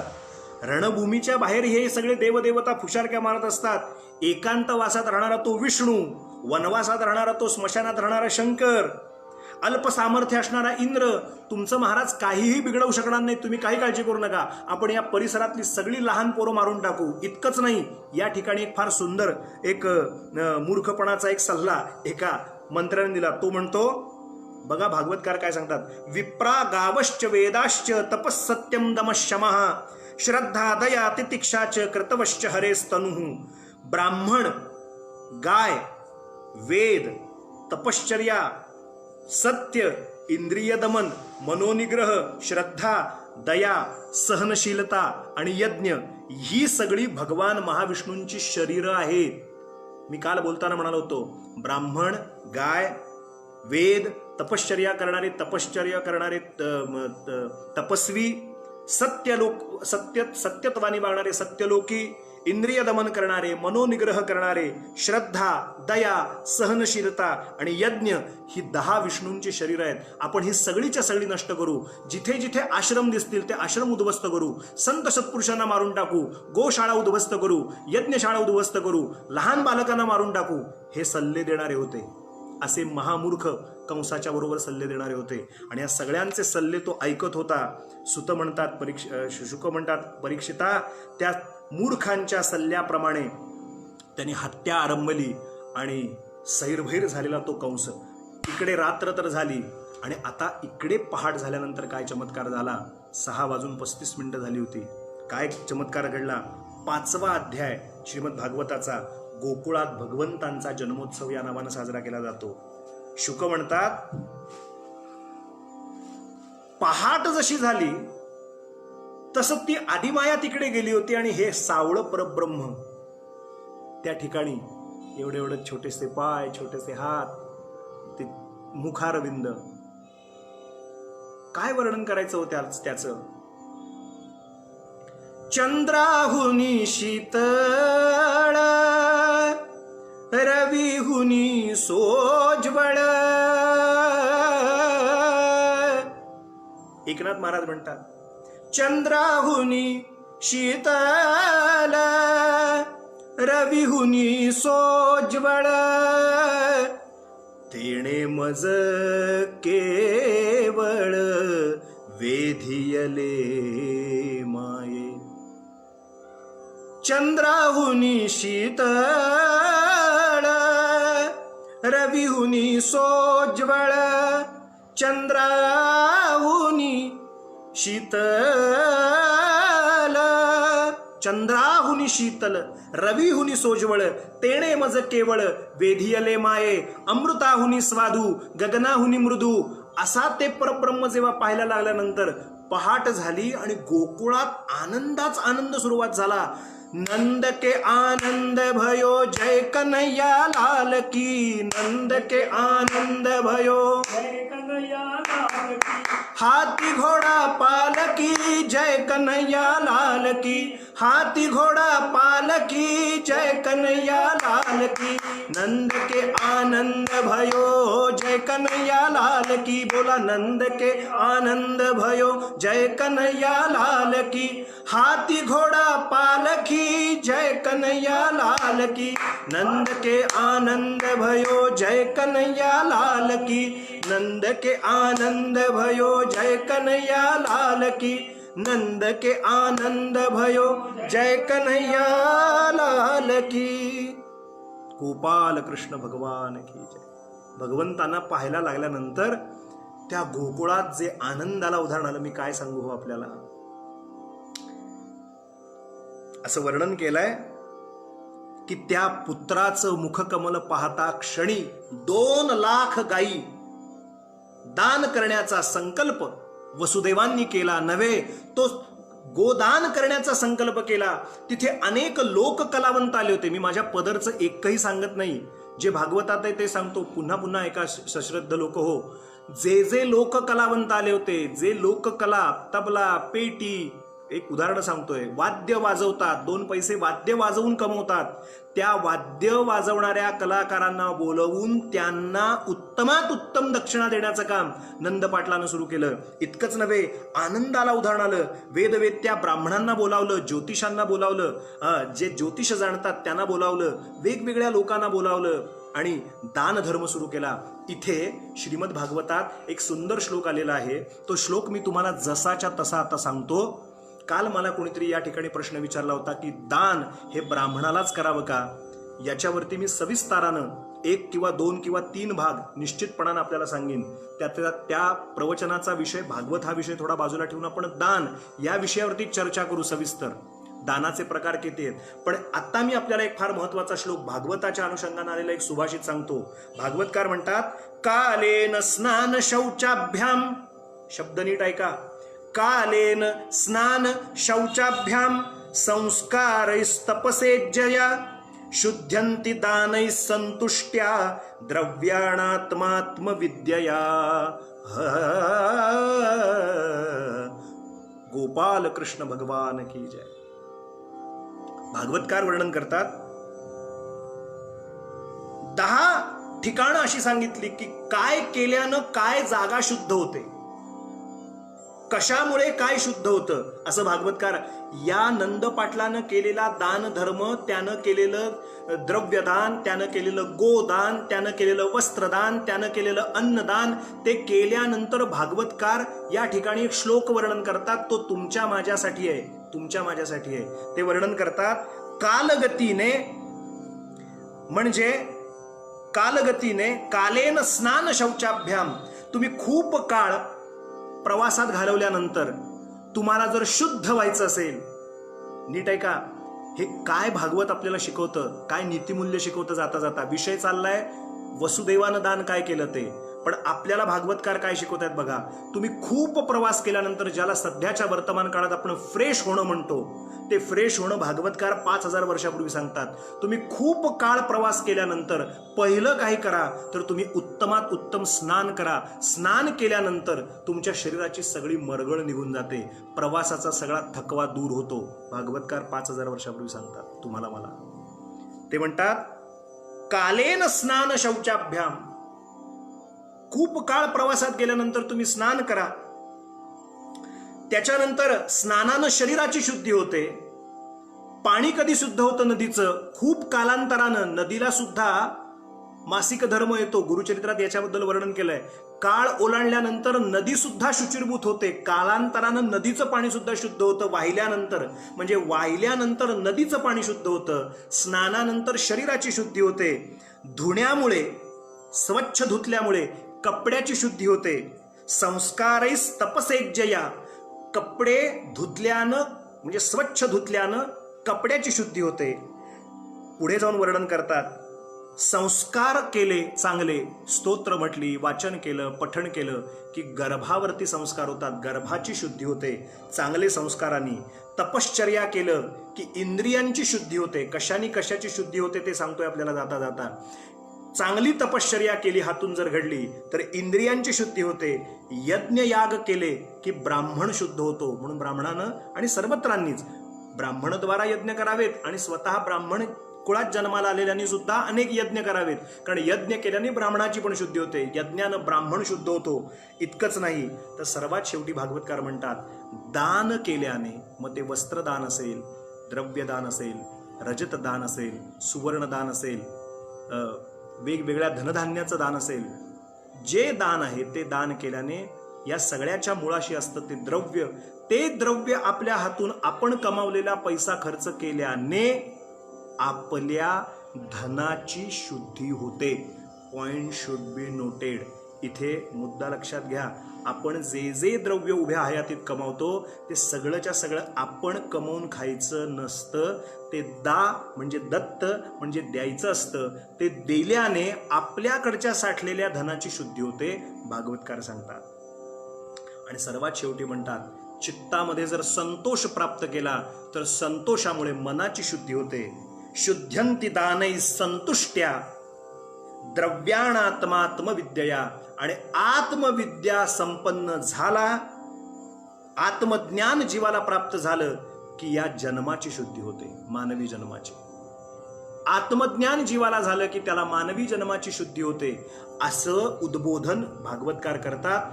वसुदेव नंद पाटलानं केलेलं दान काय आहे ते सांगता सांगता आपल्याला हा श्लोक सांगतात. यानंतर ज्या काही करामती घडल्या त्या नेमक्या काय झाल्या, त्या सगळ्या गोपिका कशा नाचत नाचत तिथे आल्या, त्या सगळ्याचं वर्णन मी आपल्याला उद्या सांगतो. या दानाविषयी आपण उद्या बोलू थोडंसं आणखीन त्या गवळणी कशा धावत धावत आल्या त्यांना माहिती मिळाल्यानंतर मग कृष्ण जन्माचा पाळणा उद्या साजरा करू. आणि पाळणा केल्यानंतर मग पूतना वधाचं आख्यान आपण क्रमाक्रमानं ऐकायला सुरुवात करू. आज इथेच वाणीला विराम देतो, कारण आपल्याला गोदानाचं महत्त्व अधिक मासाचं ऐकायचं आहे. 2 क्षण सगळ्यांनी प्रार्थना करूया, गजर करूया.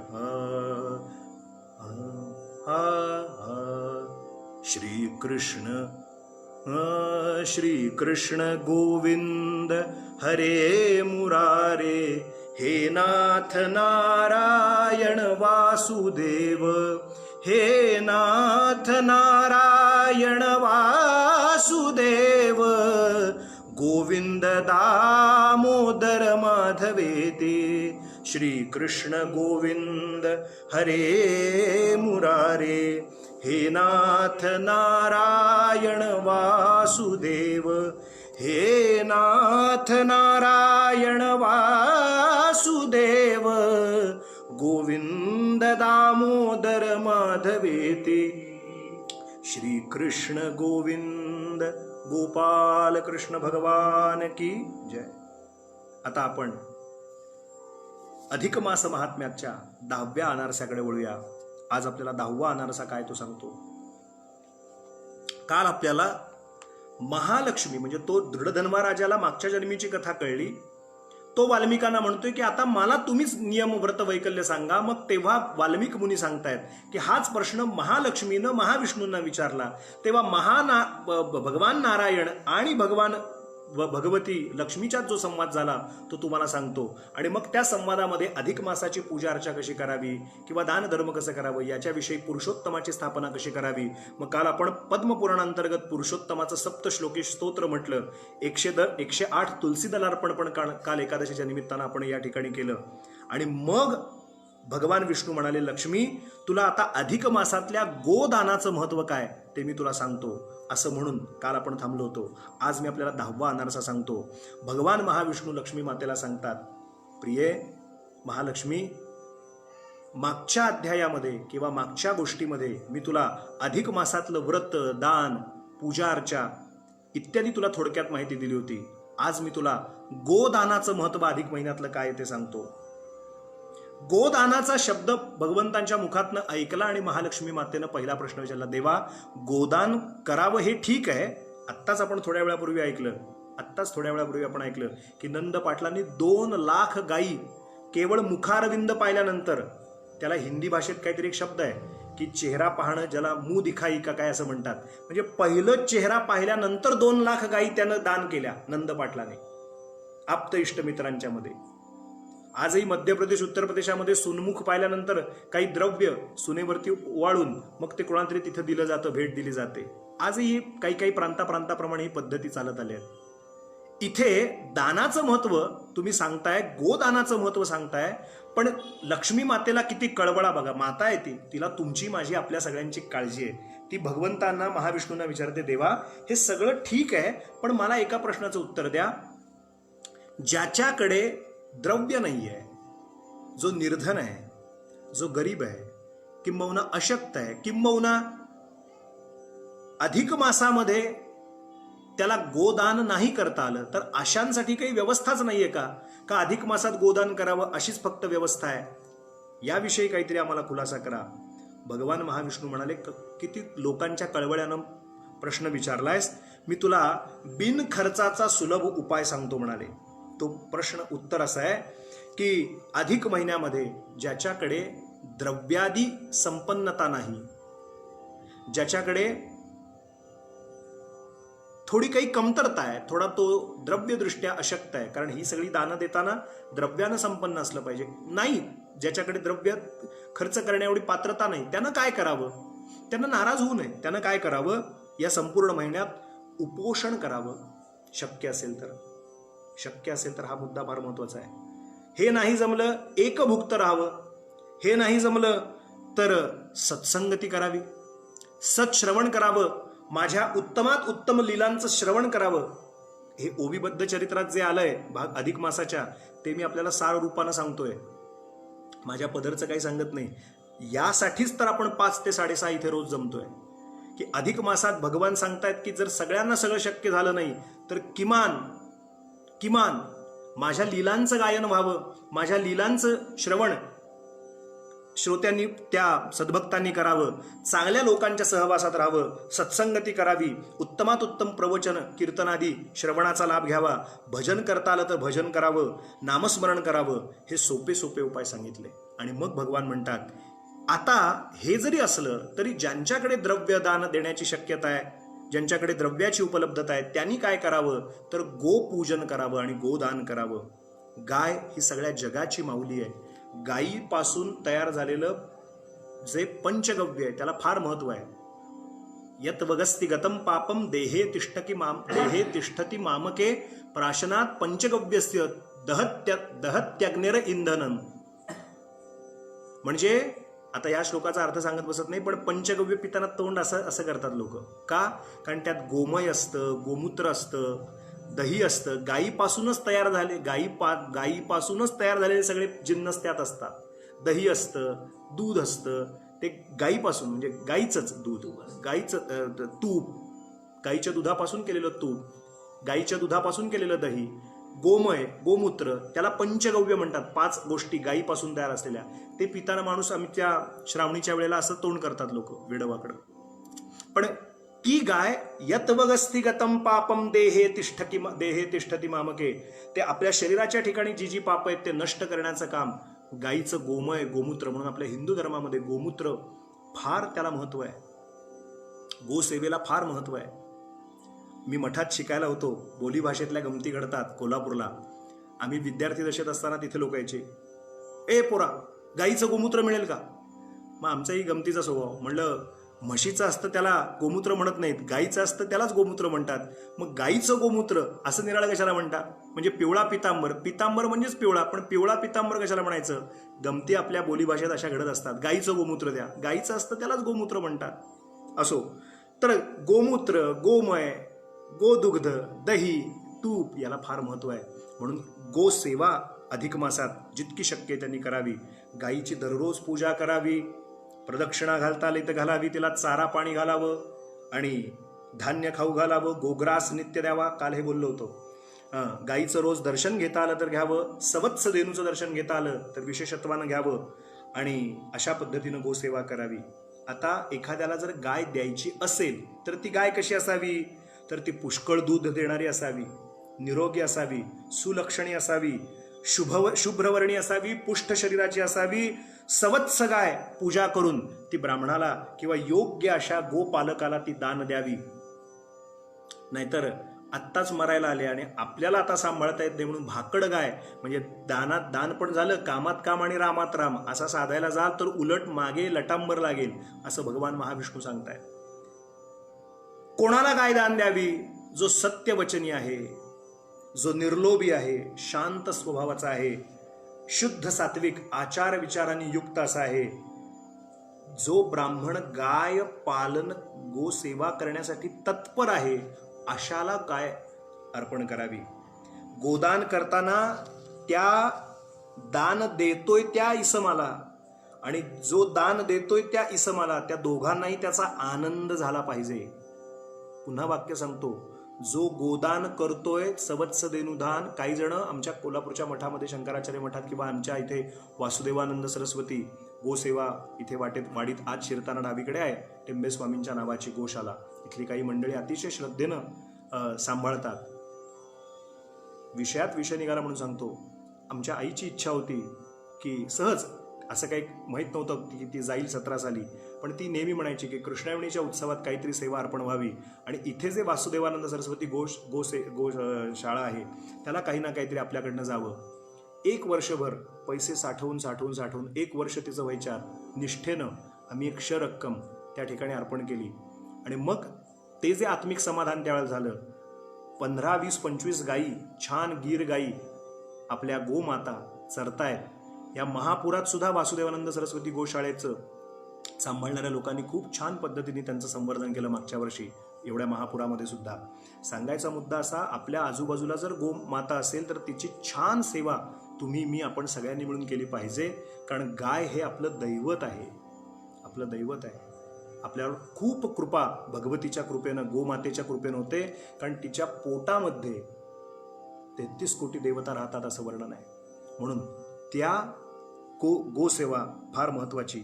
म्हणून ज्याला दान देतोय त्याला सुद्धा चोरल्यासारखं झालं नाही पाहिजे, त्याला आनंद मिळाला पाहिजे. आणि जो दान देतोय त्याला सुद्धा आनंद झाला पाहिजे. मग एखादा सच्शील ब्राह्मण असेल त्याला ते दान विचारून द्यावं. नाहीतर आजकाल असं आहे की तुम्ही मस्त गाय दान द्याल, पण त्याला एखादा फ्लॅटमध्ये राहत असेल ब्राह्मण, त्याला त्याच्या घरातली 4 माणसं राहायची पंचायत आणि तुम्ही दिली गाय, तो ठेवणार कुठे? म्हणजे याचाही विचार झाला पाहिजे. जो गोसेवा करतोय, जिथे गोपालन चाललंय तिथे गाय द्यावी, उत्तमात उत्तम अशा प्रकारे द्यावं. आता इथे गोष्ट सांगता सांगता या कथेचा शेवट श्रोते हो असा मजेदार आला की भगवान महाविष्णू श्री नारायण लक्ष्मीला सांगतात, एकदा गाय दिली सच्चिल ब्राह्मणाला किंवा एखाद्या संत सत्पुरुषाला किंवा एखाद्या योग्य अशा व्यक्तीला एकदा गाय दिली की ती गाय दान केल्यानंतर परत मागून घ्यायची नाही, किंवा त्या ब्राह्मणाचा किंवा त्या गायीचा पुन्हा अपमान होणार नाही याची काळजी दान देणाऱ्या दानकर्त्यांनी घ्यायची. हे भगवान श्री नारायणांनी विष्णूंनी महालक्ष्मीला जेव्हा सांगितलं तेव्हा महालक्ष्मीला या गोष्टीचं खूप आश्चर्य वाटलं. देवा, अहो एकदा कोणीतरी दान दिल्यावर परत कशाला घेईल? अगं असतात अशी लोक, एखादी वस्तू दान देतात आणि नंतर त्यांचं ममत्व सुटत नाही.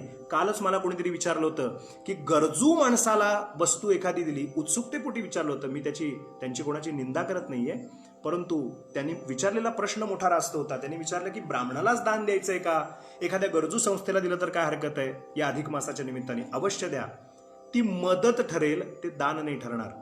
दान या शब्दाचा अर्थच विचित्र आहे, थोडा मजेदार आहे. मी तुम्हाला दानाचे प्रकार किती आहे, दान कशा कशा पद्धतीने होतं, वाटलं तर आपण त्याच्यावरती स्वतंत्र एपिसोड करून निराळं भाष्य करूया त्याच्यावरती. दान म्हणजे आपली मालकी हक्क काढणे आणि तो समोरच्याचा प्रस्थापित करणे, याला दान असं म्हटलेलं आहे शास्त्राने. आणि एकदा एखादी वस्तू दिल्यानंतर ती राजी खुशीने देणं, म्हणजे समोरचा आता बिचारा आहे, तो आता अगदी कसा तरी आहे, त्याला मी देतोय अशा भावनेनं देतात ते दान नसतं. समोरचा त्याला पात्र आहे, त्याच्याविषयी माझी आत्यंतिक श्रद्धा आहे, त्याच्या कर्तृत्वावर, त्याच्या तपश्चर्येवर, त्याच्या अस्तित्वावर, त्याच्या एकंदरीत उपासनेवर, त्याच्या वागण्यावर, बोलण्यावर, त्याच्या सगळ्या हालचालींवर माझी अतीव श्रद्धा आहे. आणि अशा व्यक्तीला मी कमावलेला पैसा राजी खुशीने देऊन माझं ममत्व तिथलं काढून त्याचा हक्क त्या वस्तूवर, त्या द्रव्यावर, त्या पैशावर, त्या वस्तूवर प्रस्थापित करणं, याचं नाव दान असं आहे. आणि मदत, तो समोरचा बिचारा आहे, त्याला गरज आहे म्हणून मी माझ्याकडचं दिलं, ती मदत झाली, ते दान नाही ठरणार. आपण याच्यावर सविस्तारानं बोलूया. असं कोणीतरी दिलेलं परत घेतलं, लक्ष्मीने विचारलं असं घेतलं? हो म्हणाले असं घेतलं. कोणी घेतलं? नृग नावाचा राजा होऊन गेला, त्यानं केलेलं गोदान परत घेतलं. हो महाराज, ही फारच चमत्कारिक गोष्ट आहे. चमत्कारिकच आहे, पण 7 ला 5 कमी आहेत, त्यामुळे मी ती गोष्ट उद्याच्या दिवशी तुम्हाला सांगतो. त्या नृग नावाच्या राजानं दान दिलेलं परत कसं घेतलं, मग त्याचा उद्धार पुन्हा पुरुषोत्तमाच्या कृपेनं कसा झाला, ही रोचक आणि रंजक कथा उद्याच्या चरित्राख्यानात अधिक मासाच्या आपण ऐकूया. आज इथेच वाणीला विराम देऊया, सगळेजण थांबूया. उद्या आपल्याला कृष्ण जन्मोत्सव गोकुळातला साजरा करायचा आहे. मग देवांच्या बाललीला क्रमाक्रमानं आपल्याला श्रवण करायचे श्रोते हो. उद्यापासून अतीव आनंदानं एकरूप होऊन कथेमध्ये लक्ष देऊ द्या आणि अवधान देऊया. आजची झालेली सेवा भगवान श्री चरणी अर्पण करूया, श्री पुरुषोत्तमाच्या चरणी अर्पण करूया. भागवताची प्रार्थना जी मी रोज करायला सांगतो आपल्याला, ती सगळे मिळून करूया. भवे भवे यथा भक्ती पादयोस्तव जायते तथा कुरुष्व देवेश नाथस्त्वन्नो यतः प्रभो नाम संकीर्तनं यस्य सर्व पाप प्रणाशनम प्रणामो दुःख शमनः तन्नमामि हरिं परम् तन्नमामि हरिं परम् गोपाल कृष्ण भगवान की जय. तिसरी प्रार्थना सर्वात महत्वाची करायची. अनायासेन मरणं विना दैन्येन जीवनं देहान्ते तव सान्निध्यं देहि मे पुरुषोत्तम. आज नारायणा बद्रीपते म्हणत नाही वेळेच्या अभावी, ते नंतरच्या उपासनेत म्हटलं जाणार आहे. आता आरती फक्त करूया. कायेन वाचा मनसेंद्रियर्वा बुद्ध्यात्मना वा प्रकृती स्वभावात करोमि यद्यत् सकलं परस्मै नारायणायेति समर्पयामि. अवधूत चिंतन श्री गुरुदेव दत्त दत्त दत्त. आजची सेवा भागवताचार्य वैकुंठवासी वाना उत्पात यांच्या चरणारविंदे अर्पण करतो आणि श्रीकृष्णांची आरती सगळे मिळून करूया. ओ वाळू आरती मदन गोपाळा, ओ वाळू आरती मदन गोपाळा, श्याम सुंदर गळा वैजयंती माळा. ओ वाळू आरती मदन गोपाळा, ओ वाळू आरती मदन गोपाळा. जडी चरण कमल ज्याचे अति सुकुमार, ध्वज वज्रांकुश ब्रीदाचे तोडर. ओ वाळू आरती मदन गोपाळा, ओ वाळू आरती मदन गोपाळा. नाभि कमल ज्याचे ब्रह्म याचे स्थान, हृदयी पदक शोभे श्रीवत्सलांछन. ओ वाळू आरती मदन गोपाळा, ओ वाळू आरती मदन गोपाळा. मुख कमल पाहता सूर्याची या कोटी, वेधियले मानस हरपली दृष्टी. ओ वाळू आरती मदन गोपाळा. जडित मुकुट ज्याचा दैदिप्यमान, तेणे तेजे कोंदले अवघे त्रिभुवन. ओ वाळू आरती मदन गोपाळा, ओ वाळू आरती मदन गोपाळा. एका जनार्दनी देखियले रूप, एका जनार्दनी देखियले रूप, देखियले रूप. रूप पाहता अवघे झालेत द्रूप, रूप पाहता अवघे झाले तद्रूप. ओ वाळू आरती मदन गोपाळा, ओ वाळू आरती मदन गोपाळा. श्याम सुंदर गळा, श्याम सुंदर गळा, श्याम सुंदर गळा वैजयंती माळा. ओ वाळू आरती मदन गोपाळा, ओ वाळू आरती, ओ वाळू आरती, ओ वाळू आरती मदन गोपाळा. अवधूत चिंतन श्री गुरुदेव दत्त. श्रीपाद श्री वल्लभ श्रीमन नृसिंह सरस्वती स्वामी महाराज की जय. श्रीमद वासुदेवानंद सरस्वती स्वामी महाराज की जय. श्रीमद रंगावधूत स्वामी महाराज की जय. श्री गुरुदेव दत्त, गुरुदेव दत्त, गुरुदेव दत्त दत्त दत्त. 5 मिनिटांमध्ये फेसबुक ऑडिओ लाईव्ह सुरू होईल आणि नित्याची उपासना सामूहिक विश्वप्रार्थना सुरू होईल. सगळ्यांना खूप खूप धन्यवाद. उद्या संध्याकाळी 5 वाजता पुनश्च जमूया. अवधूत चिंतन श्री गुरुदेव दत्त दत्त दत्त.